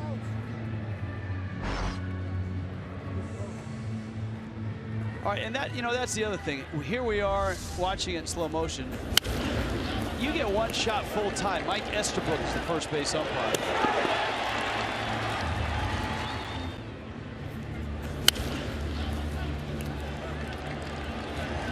But I think one thing replay has illustrated is how hard that job is. I mean, it's really hard to say, how can an umpire miss a call when you watch replay and how tight the replays are. Sometimes, like the Real Muto play at first, we watched for 3 minutes and couldn't figure it out.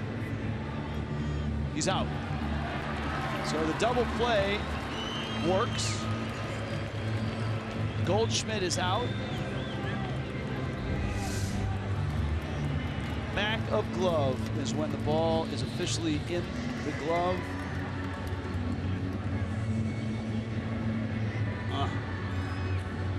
That may be one of those call stands. Yes. Because that's so close. I would agree. And it's not a definitive call to be able to overturn it. But, man, you can understand why Chip Hale would review that or want to get a second look at that. So the Marlins win that challenge. And we go back to our regularly scheduled commercial. We'll be back. Marlins up 2-0.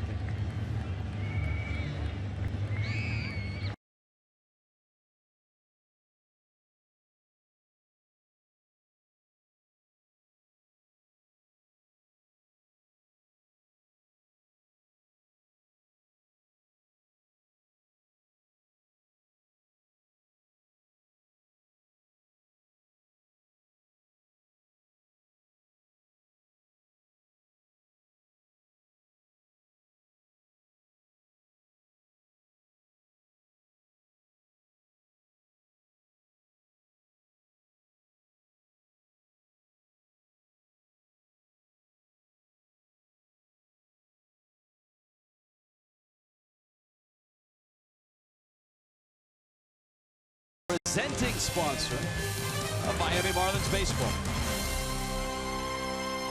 Welcome back again. Marlins a 2-0 lead, bottom 6. The Fish trying to sweep Arizona. The Phillies are in next. Starts tomorrow night, a 3-game series, and on Mother's Day, it's a very special edition of a Sunday Fun Day. Moms are invited, the whole family invited. Marlins and Phillies are at 1:10. It's part of Breast Cancer Awareness Day at Marlins Park. The first 15,000 fans get a tote bag courtesy of MLB Network. Moms can run the bases after the game. Go to marlins.com for more info. The pink bats and wristbands will be out in force. Here's Christian Yelich against Robbie Ray.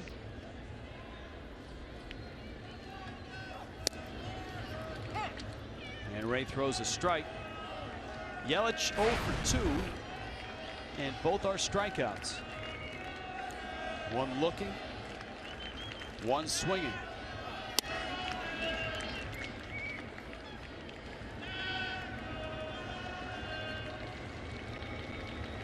Single runs in the second and the fourth.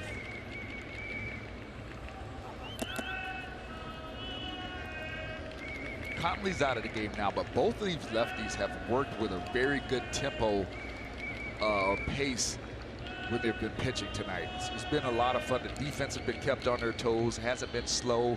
They've been getting the ball and throwing it.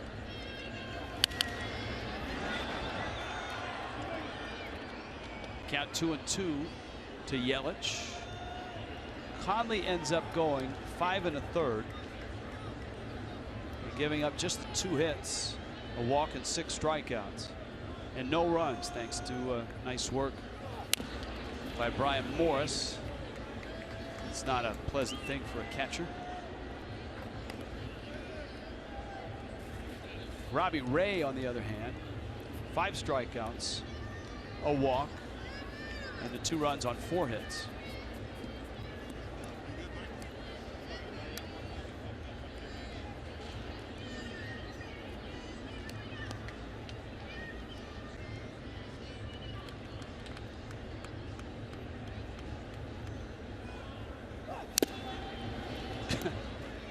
Castillo takes another shot.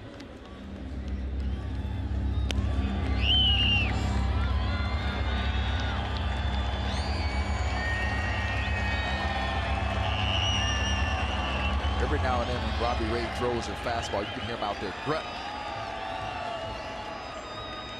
Lets it go and gives you a little ah.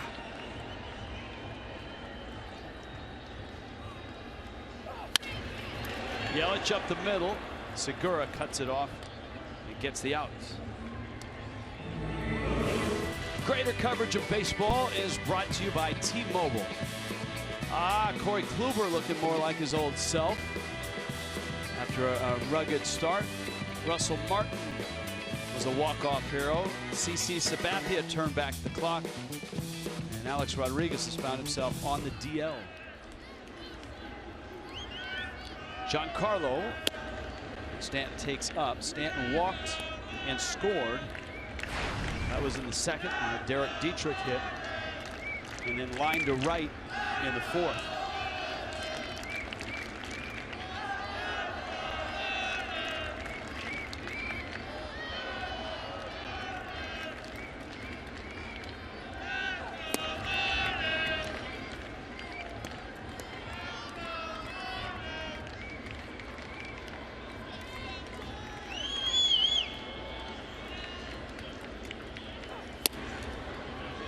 And Ray being very careful with Stanton.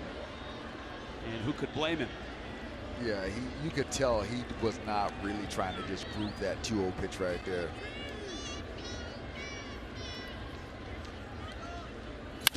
Stanton drills it into left field for a hit. A 3-0 rip and a single. He's starting to swing at more 3-0 pitches this year. At least it feels that way. Well, when you start swinging well and you're a middle of the lineup guy, when you get 3-0, that may be the only good pitch you're going to hit or going to get to hit, especially if your team is winning. The situation is going to dictate it, but they're not going to mess around with him in vulnerable counts. That 3-0 pitch was probably the best pitch he was going to get to hit that whole sequence. So you got to take your chances. And I like the fact that Mattingly is allowing him to swing 3-0 because he knows that in these close games, they're not going to mess around with Stanton too much, especially when he's swinging the bat like he is recently. Preston, you know, we like to do a little stat casting, especially with Giancarlo. He's like the king of stat cast. The exit speed of that single to left field, 116 miles an hour. It's unbelievable that he hits the ball that hard on the ground.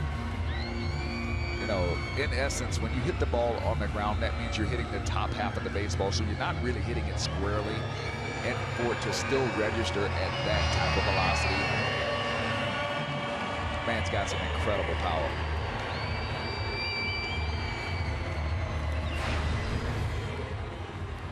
And here is Marcell Ozuna. By the way, just to confirm, on the challenge by the Diamondbacks, the call at second was confirmed, and the call at first stands. Okay. So there wasn't enough to overturn, yet there wasn't enough to confirm. They could not definitively say, yep, he was out, and they could not definitively say, nope, he beat it.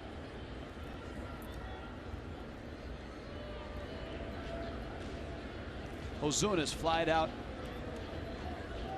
singled and scored. Cuts on a breaking ball. It's 1-1. That's one of those where you go, you know what? I was a little over aggressive, swung at a pitch that I wouldn't normally swing at. I've been seeing the ball better now. It's time to rechannel, make sure I got my setup right, make sure I see what I'm hitting. You know, sometimes you get a little jumpy up there. You want to take a chance, try to jump on him, ambush him. Now he's got to settle back in. They'll tap her up the line. Ozuna racing, and he's going to beat it easily.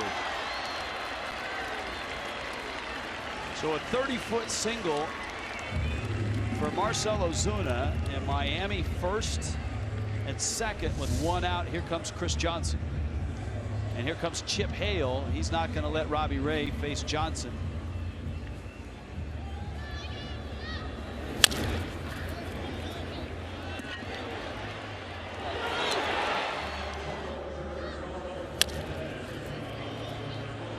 Out of the box.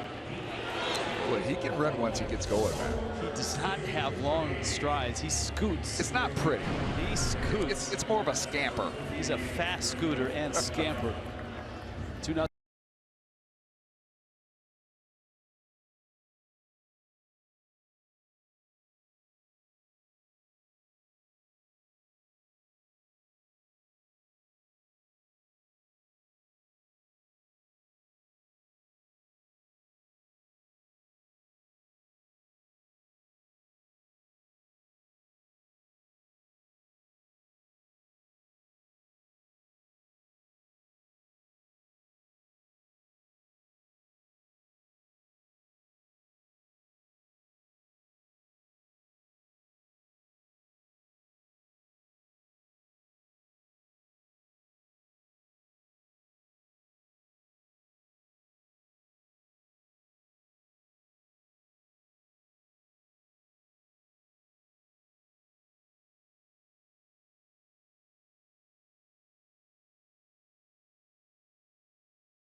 singles. Stanton and Ozuna. And they both add up to the same thing. They're both for base hits. One was 116 and 118, and one was 68. But they're both singles in the box score you'll see on your iPad or laptop in the morning. They count exactly the same. Or newspaper. So Johnson gets the at-bat. And the Diamondbacks bring out a right-hander out of their bullpen. Randall Delgado.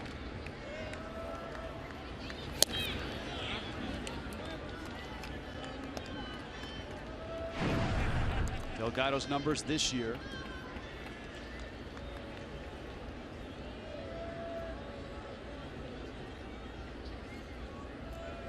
And of course, these two guys involved in that same trade, the Braves and the Diamondbacks, Johnson and Delgado,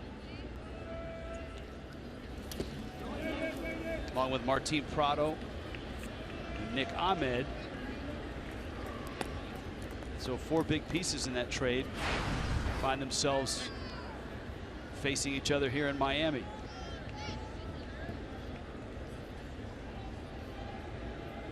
Johnson would come over from Arizona and end up in Atlanta and actually have some nice seasons.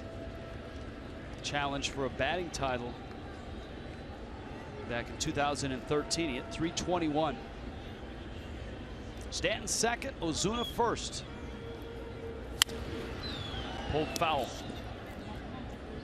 Lenny Harris wasn't expecting that one to be pulled.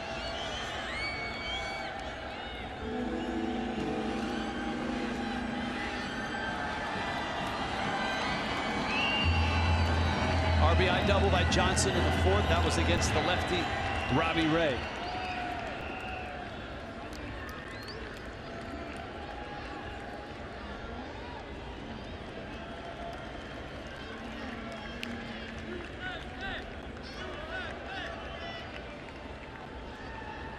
Two.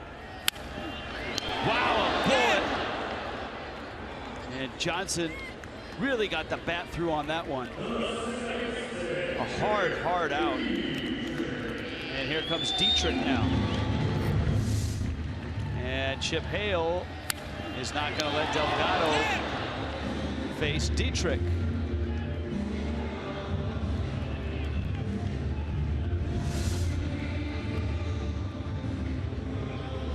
Randall Delgado, we hardly knew you. He does his job. He gets a bullet of an out. Another Kendall Toyota called to the bullpen.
Nothing Miami.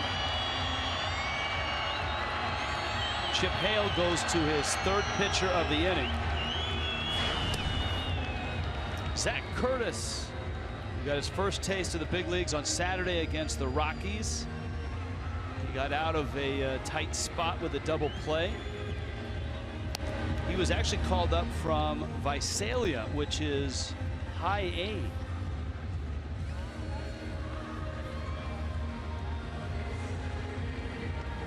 So that's quite a jump for this guy, Zach Curtis.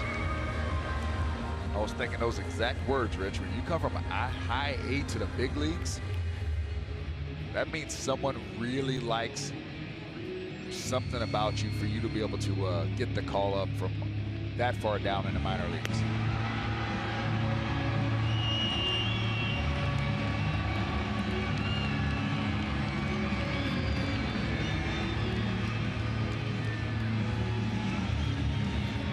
He's 23 and went to school at Middle Tennessee State. 6th round pick, 2014. Got the sailor cap, the Marlin helmet on top of that. Dietrich against Curtis. Remember, Dietrich against the lefty Robbie Ray was 2 for 2.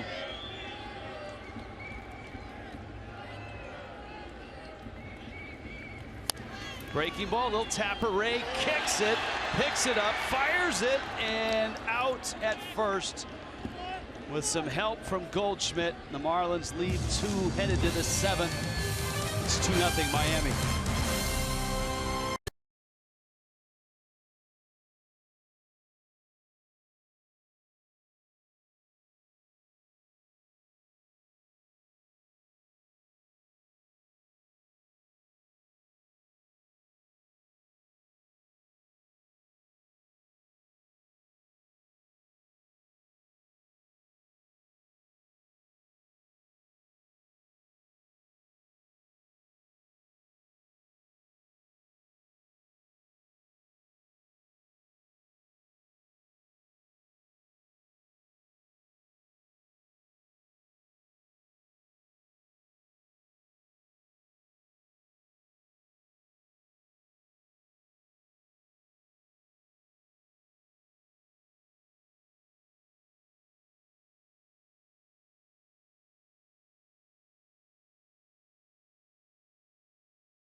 Conley, good to see him back after undergoing Tommy John surgery.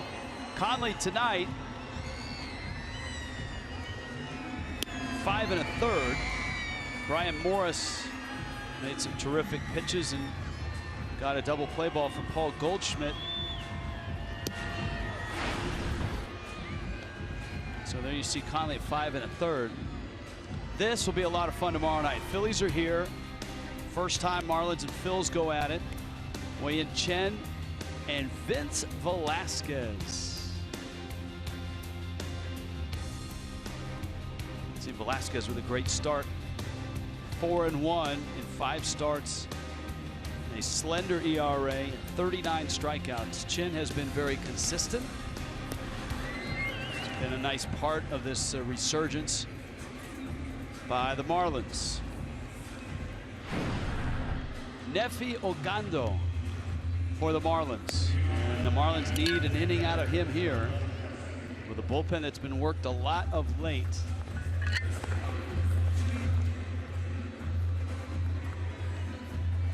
Ogando, who got to the big leagues with the Phillies last year, 4 games. Made his major league debut last September. Marlins got him off waivers from the Phillies. He was terrific in both AA and AAA last year for the Phillies, with an ERA both places of under 3. Wellington Castillo And a strike for Ogando. David Peralta and Yasmani Tomas scheduled for Arizona. Diamondbacks have lost 7 of 8. 5 in a row. Busted bats. Big hop for Prado. And across the diamond, there's out number 1. So 3 outs by the bullpen in support of Adam Conley.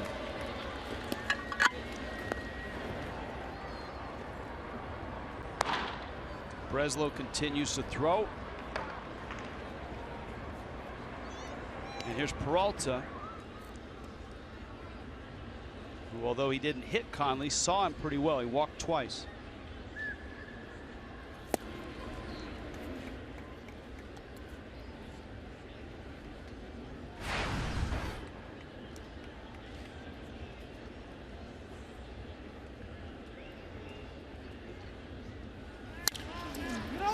That one's pulled. Johnson has it. Little flip. Ogando there. And that's exactly what you'd like. Quick outs, bad contact. And here comes Tomas. Marlins will probably, just in looking at workload in the last couple of days, Kyle Barraclough has pitched in both games and has had large pitch counts in each. So I would expect that the Marlins they might want to stay away from Barraclough tonight.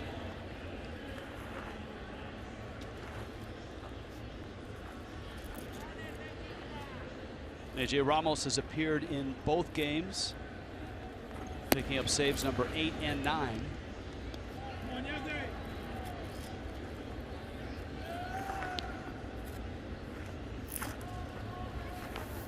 Tomas did not see Conley well. He struck out twice against him.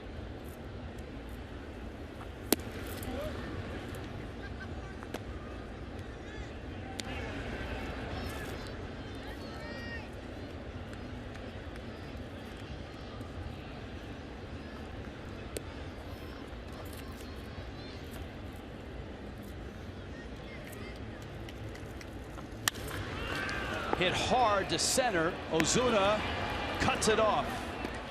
And nicely done by Marcell Ozuna. And it holds Yasmani Tomas to a single.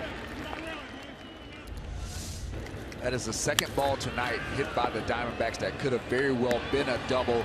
These Marlin outfielders have covered some ground, gotten to the ball quickly, and gotten rid of it quickly to get it back to the infield to hold the batter runner to a single. I really enjoy watching Marcell Ozuna play the outfield. As an outfielder, I appreciate the little things that he does in the outfield on a night-to-night basis. Ogando out of the Dominican Republic, 6'2", 220.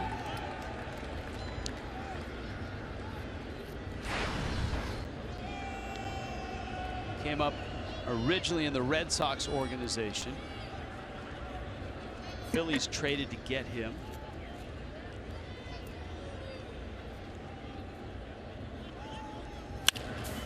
Soft liner. Dietrich's got it. He started his jump and then gathered again, a couple steps back, and then jumped again and made the catch. Watch this. Okay, now I got it. Hey, whatever it takes. 2-0 Miami.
Vini.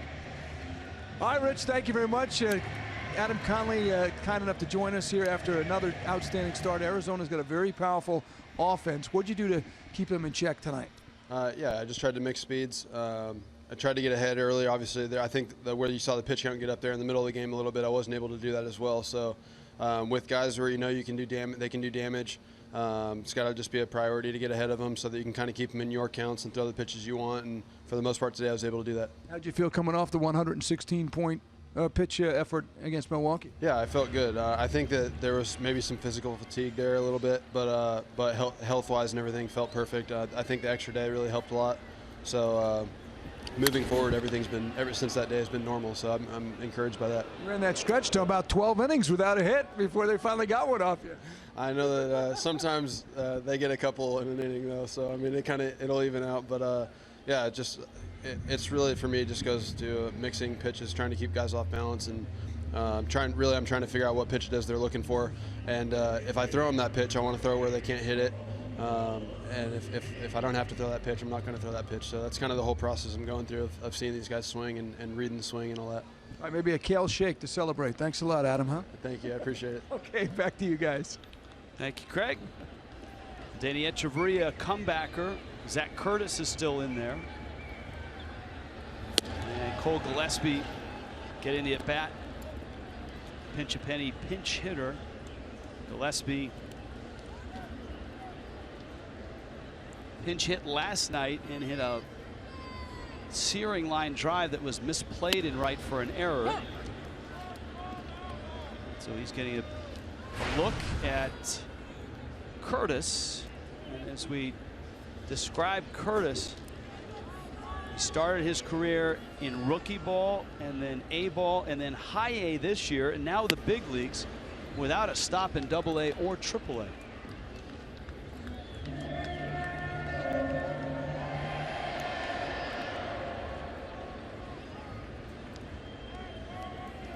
There is a right-hander right now in Arizona's bullpen. Real Muto is on deck. A sharp breaking ball. 2-2. Enrique Burgos.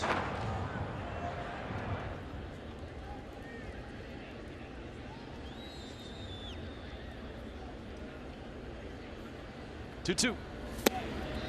That's a pretty good breaking ball, whether it's single A or the big leagues. You must really stand out. Curtis is only 5'9", so he doesn't have that imposing presence. But he must have really good stuff for the Diamondbacks organization to take this kid out of A-ball and bring him up to the big leagues. He must have shown them something that's definitely bigger than his 5'9" stature. He's got a good breaking ball, got a good live arm. Fastball seems to jump out of his hand. He's made an impression somewhere. You know, I don't have the numbers in front of me, but I will bet that it was in spring training that he probably opened some eyes. He had, look, in the 3 single-A seasons, his ERA was 2.17 and batting average against 193.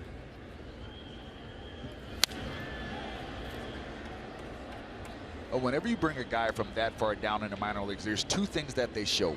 One is the ability to throw strikes, and 2 is composure, or some people call it presence. You have to have those 2 things to be able to make that jump from all the way down in high A ball to make it to the major leagues.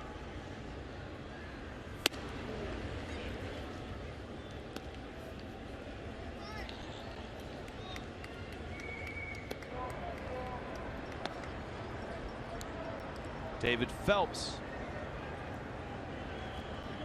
ready to go in Miami's pen.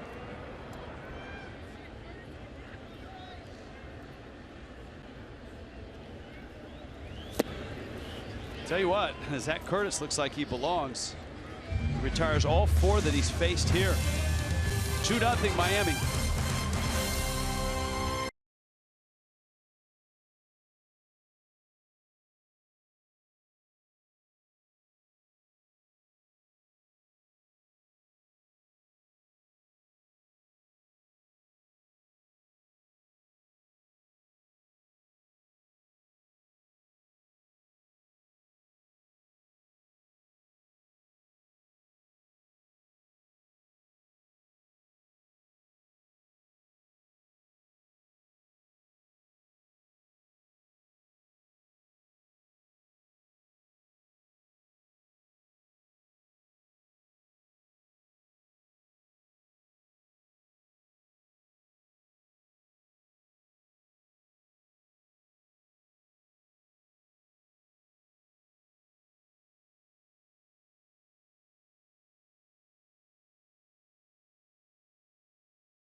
There's the appropriate music. A golden sombrero and a pepper. Yes. You don't want anything to do with the golden sombrero if you're a hitter. Mexican-born Marlins. Alfredo Ameziga. Juan Acevedo. Jorge Cantu was born in the border town of McAllen, Texas. Raised in Mexico and in McAllen as well. Ishmael Valdez as well. Our own Emmanuel Munoz, who is the director of broadcasting as well. I have to say, I have worn that golden sombrero. I thought you were going to say I've worn that pepper costume before. I've worn that golden sombrero a time or two. It's not a fun hat to wear, you know. Well, the Marlins piecing it together with Brian Morris, who got 2 outs, Nefi Ogando, who got 3. You saw Miguel Rojas at second. Now David Phelps gets the baton, and he'll pitch the 8th. Rich, if I recall correctly, we were trying to coin the 5 strikeouts, the platinum fedora. You were. Oh, I dragged you into that. Was I? Oh, okay. You don't get too many of those 5 strikeout games. Nick Ahmed, unless you get extra innings sometimes. You know, Rich, I'm a little disappointed you just left me out there hanging, just blowing in the breeze on that one. Did you? You were. Did you strike out 5 times in the game? I don't think I have. 4? I'd have 4. I know I have 4. And that's the golden sombrero. Yeah. What's 3? 3 is the hat trick. Gotcha.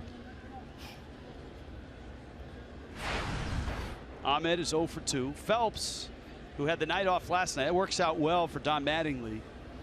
He's got a fresh Phelps. And you would think Ramos is available, although, you know, one of the good news is the Marlins are on this run. They've won 9 of 10. The bad news for Ramos is that every game has been a game where you've needed a save. Phelps blowing hot gas, strikes out Nick Ahmed. How about some rocket arms brought to you by Quicken Loans? Well, strikeouts in relief. And Phelps 5th right now in the National League. We'll see though that Phillies bullpen starting tomorrow night. Now the Pepper's got a little personality. Well, he's spicy. Spicing it up a little bit. Jake Lamb will get the pinch hitting assignment. Remember, it's a 4-man bench for Arizona. You see that with the Diamondbacks. Sometimes you see it with the Rockies. Environments where you need your bullpen and you need relievers. Those teams oftentimes will go with a 4-man bench and an 8-man bullpen. Yelich back, track, makes the catch. Ball was hit pretty well. And so Phelps in just 6 pitches has 2 outs. And here is Gene Segura.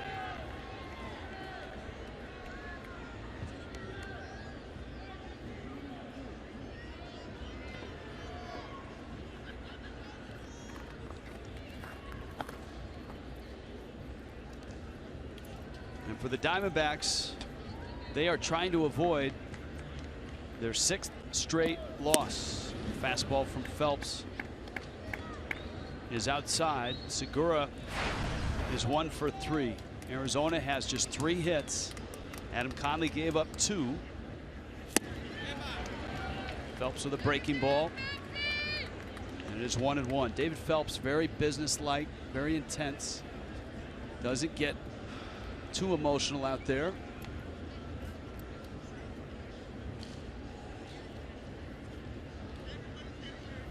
I'm getting a little emotional right now, Rich, because our esteemed stat man John Chimchuk has just dug up the fact that I actually did strike out 5 times in one game. Oh, wow. Here's the 2-1. And so what was the term you wanted to use? Platinum fedora? Yes, I have worn the platinum fedora now. Yeah, it was on April 17th of 2006 versus Milwaukee. Thanks, John. Appreciate that. As a Cardinal, right? That was actually as a Houston Astro. Well, there you go. Bouncer in the hole. Etch backhands, loads up, and catch, but no tag.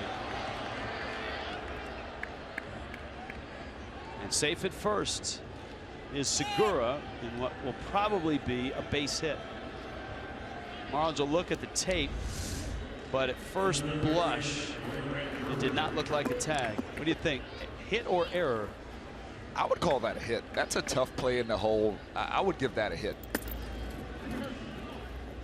And of course, the Marlins don't have a challenge. It doesn't look like a tag there. The umpires can go to replay if they want to, but the Marlins can't force them to.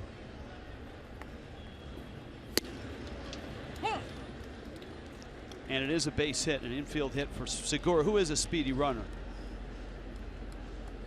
And that's a backhand for the shortstop deep in the hole. That's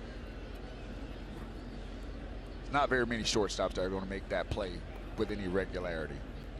Brandon Drury, but it does bring a guy to the plate who's got 5 home runs in a 2-0 game here in the 8th inning.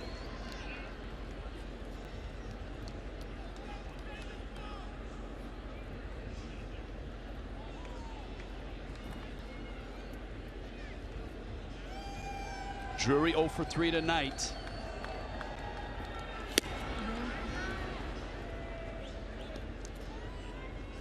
Phelps is throwing absolute fuel out there. 95, 96. Talked to him today, and that's one of the things he said when now that he's condensed his workload into 1 inning, that yeah, the ball has a little more zip on it. High fastball, high pop-up. Rojas, Echevarria, and Etch makes the catch. Bullpen has been just fabulous in this series. 2-0, Miami.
That last play at short, Echevarria and Rojas. Flashback. How about this? In Marlins history, remember this big day for Danny Echevarria in Philly? A grand slam off of Roy Halladay. 2 for 4 day, drove in 7. Tied a club record. Greg Colbert and Cody Ross had done that. That's our Geico look back at Marlins history. A look into this one. Double switch brings Jake Lamb into the game. Lamb is at third base. Enrique Burgos enters, third reliever. for Arizona. Prado leads it off, takes a fastball at the letters. Gene Segura now over in a familiar spot, and that's shortstop. And Drury goes from third to second. This is, you know, looking at Chip Hale's roster, he's got some really versatile pieces. Segura can play second or short. Drury can play all over the place, including the outfield.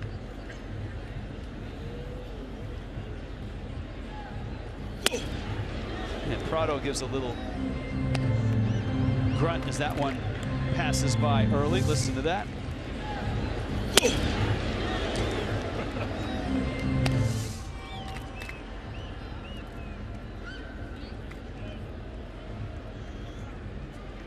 It's a preemptive grunt.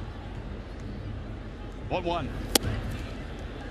And a strike. Good pitch outside corner. Rich, you're right. They do have some pieces that can move around. Owings can play middle infield. We've seen Ricky Weeks play second base and left field in this series. We've seen Yasmani Tomas play left and right. They got a lot of guys that are very versatile. 1-2. And it's down low. You got Yelich and Stanton coming up in the 8th. Marlins trying to add some insurance before they hand the ball to A.J. Ramos, who's loosening up in the bullpen. There's A.J.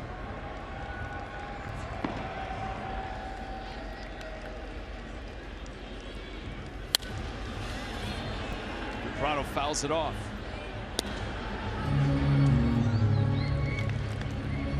Chance to go to 15-12. Phillies will come in here tomorrow night, 3 games over themselves at 16-13. They were shut out by Jaime Garcia. And the Cardinals this afternoon, 4-0. Well, if indeed Ramos does come in for tonight, he's going to have to do it through the heart of the Diamondbacks artery. Goldschmidt, Castillo, and Peralta. That's 3, 4, 5. That is the meat of the order. And he'll have to do it for the 3rd consecutive night.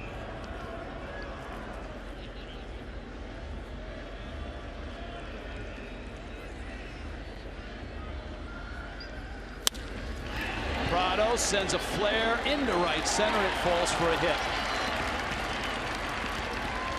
And of course, AJ's job will be a little less treacherous with another run or two.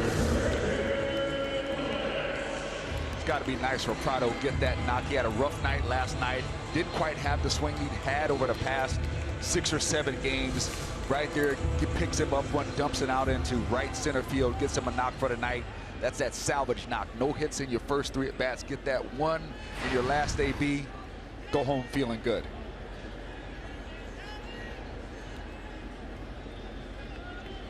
Now Yelich. An 0 for 3 for Yelich. And a strike from Burgos. Not a full schedule tonight in baseball. The Mets are out west. They're in San Diego tonight. Nationals and Cubs start that much anticipated series. And the Cubs have a 2-0 lead in the 6th over the Nationals at Wrigley. All the way to the screen. Prado's going to end up at second base.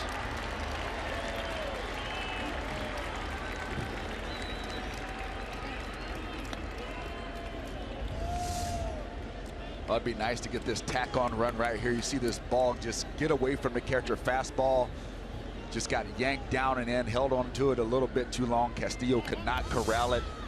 Prado tiptoes into second base. Prado says hi to Gene Segura. Takes his lead.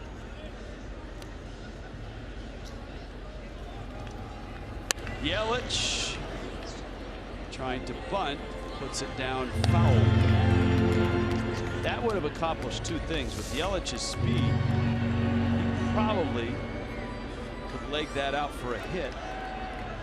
Lamb wasn't that far up on the grass. He was just approaching the grass. Now the count's 1-2. Lamb backs off now, 2 strikes. Don't have to worry about Yelich bunting. I like the idea by Yelich, but he did one thing that really hampered his chance of success, and that the bat was not in front of the zone. Whenever you're going to try to get a sac bunt down, you have to get the bat in front of the plate, so that way you give yourself all that fair territory to play with. The bat was a little deep in the zone, and even though the bat was in a good position as far as height, it was not to the front of the zone, so he ended up bunting it foul.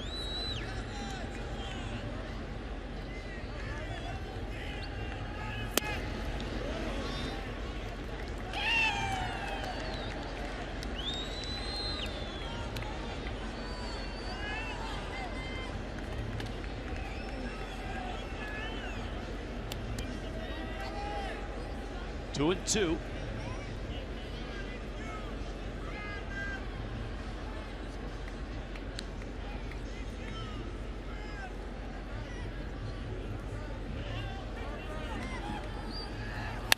Yelich, right field, and deep, upper tank. Two-run shot. There's your insurance. And the Marlins lead it 4-0.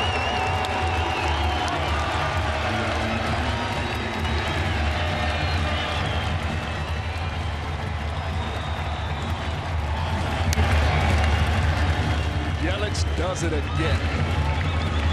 Upper tank, showing some extreme power. Might start calling him the slender slugger. That'll take care of all your worries about trying to get a butt down and get a guy over. Put it in the upper tank. That'll take care of everything. This ball is absolutely hammered. Inner third, little bit up, and he gets extension through this ball, and he knew it right off the bat. Whoa, that was a great shot, that slow motion shot from center field. Watch Yelich's eyes as he tracks this slider. You ever hear guys say when a hitter's eyes light up? Look at his eyes. Oh, thank you, sir, Mr. Burgos. And a beautiful pose to finish. Stanton now, one drive, left field with carry, but off the wall. Stanton around first on his way to second, and he cruises in with a double. Little more lift, and he would have knocked it out. 2 nights in a row, Stanton has hit a ball so squarely that it hasn't been able to get up to get out of the ballpark. That ball just stops right in the middle of the zone, and he absolutely tees off on it. Oh, great balance, good extension through the swing. He actually squared that ball up too much. If he misses it just a little underneath, that ball gets out of the ballpark. Yeah, you know, they didn't see it, but they heard it. Yeah. And everybody knows that sound when it comes off of Stanton's bat, and they knew exactly where to look. Ozuna, center field shallow, and it's caught there. Drury retreats to get it.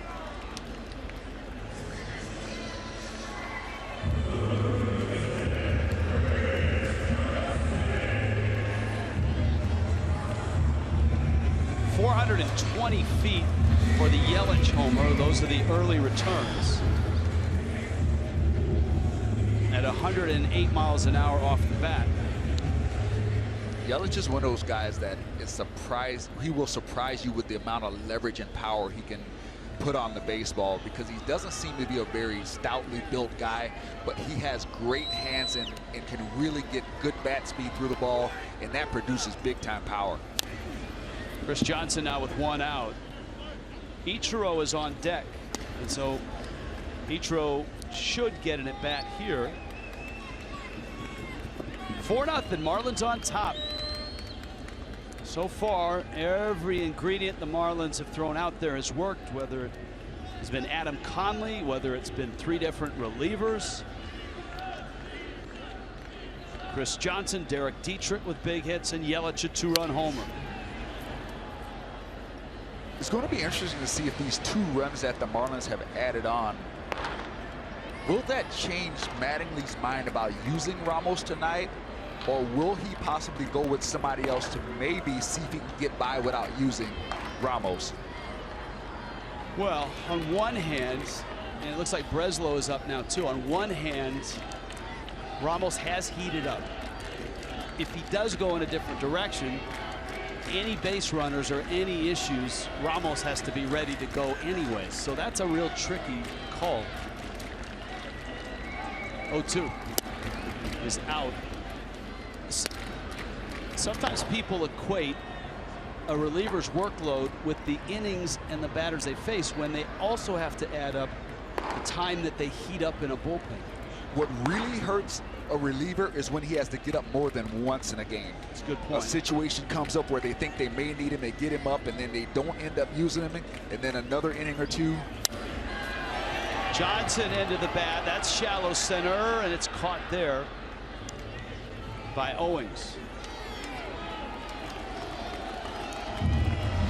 Follow Marlins Baseball live with MLB.com at Bat app. Stay up to the moment with Game Day Live, game video highlights, StatCast. We've been playing with that for the last few nights on our at Bat news and lots more. Download MLB.com at Bat, #1 app for live baseball on your phone and tablets. There's your workload for A.J. Ramos. The nice thing about Tuesday and Wednesday, and in both saves, he threw just 19 pitches combined. Ichiro pinch hitting, and he will be walked intentionally. Fans don't like that. They want to see Ichiro get another hit closer to 3,000. He sits at 2,947.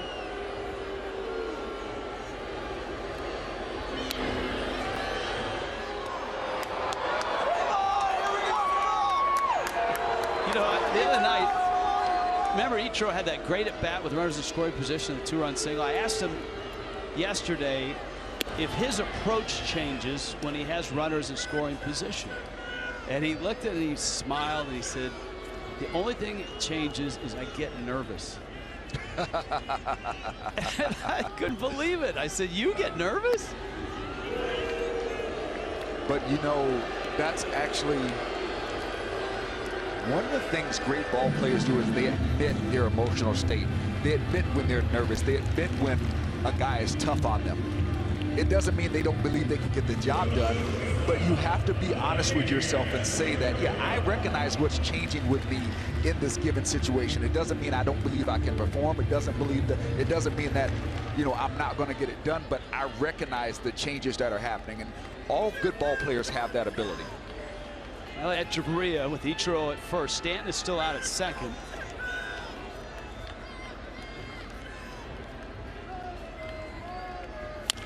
And Echeverria pulls a ground ball to third. That's Lamb over there, and he steps on the bag. Miami is done, but not before Christian Yelich goes 430 feet to right center. 4-0.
Southwest Airlines, transparency, low fares, nothing to hide.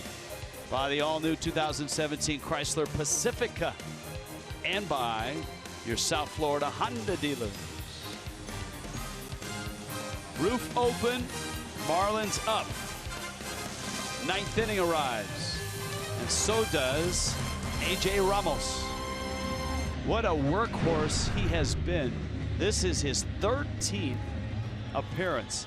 9 for 9 in save opportunities. Now the Diamondbacks have seen him each night. A save last night, his 9th.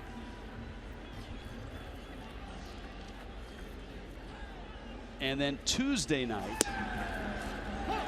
this trio of Goldschmidt, Castillo, and Peralta have not seen him. So he didn't run into this trio or this part of the lineup in either of the two saves. Goldschmidt an 0 for 3 here.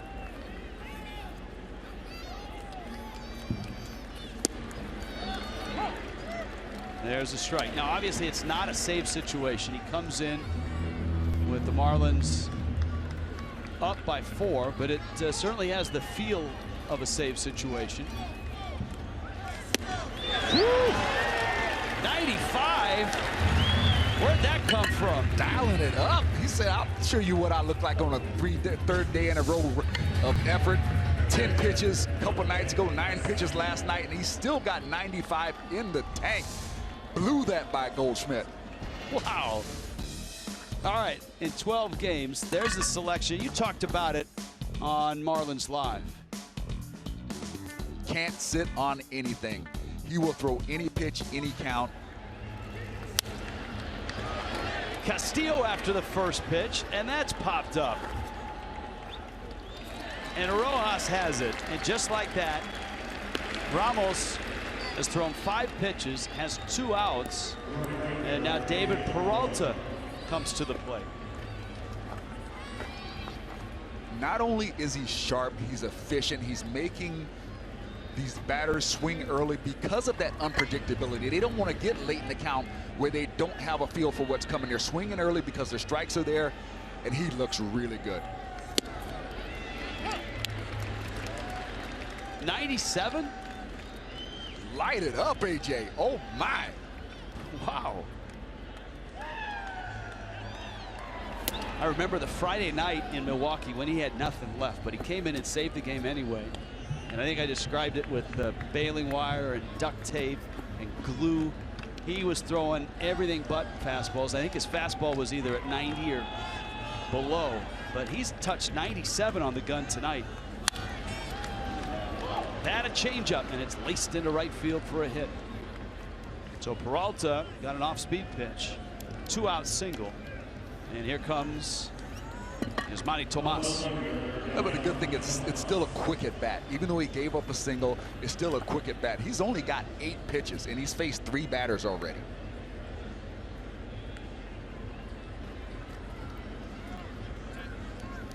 Six of the 8 have been strikes. It's a good ratio, 3-to-1 strikes to balls.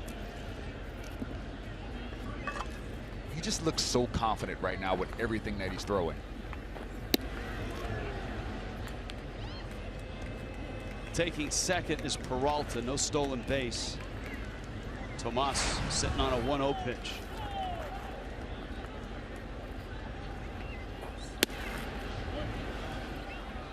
And Ramos came off the mound. His catcher came out. John Mattingly, Juan Nieves watching. This is one of those cases where I like Realmuto coming out because he's just rushing. He's rushing a little bit. You get those 2 quick outs as a closer, and you get a little bit in a hurry, a little ahead of yourself to get this game over with. You still have to slow down, make sure you got your rhythm, and make good pitches because he feels good. You can see that from his arm. But you can't get ahead of yourself. You still have to stay within your pace.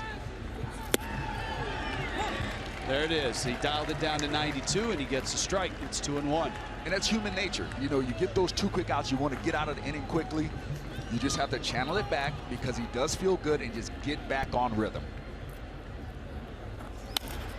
Check swing, fastball in at 93. And now this is where Ramos, as a closer, is so effective, and he's got 4 pitches he can choose from. He's got command of all 4. I would like to see him go back with a fastball right here. I know he's got that slider that he likes for a strikeout pitch, but I'd like to see him go back with a fastball and tie him up again. Slider struck him out. Ball game. Ramos finishes. Miami sweeps the Diamondbacks, and the fish keep rolling here tonight. Christian Yelich with a 2-run homer. Miami has won 10 of 11 and now shoot up to 15-12 and await the arrival of the Phillies tomorrow night. Ramos looks sharp. What a series for the bullpen. The Marlins penned 3 2/3 innings tonight. In this series, 10 2/3 innings, 8 hits, no runs, a walk, and 13 strikeouts. How about that? Incredible job. Great team win. Bullpen was incredible. Got some early 2-out hits and then a big homer by Yelich. The Marlins are playing a great brand of baseball right now.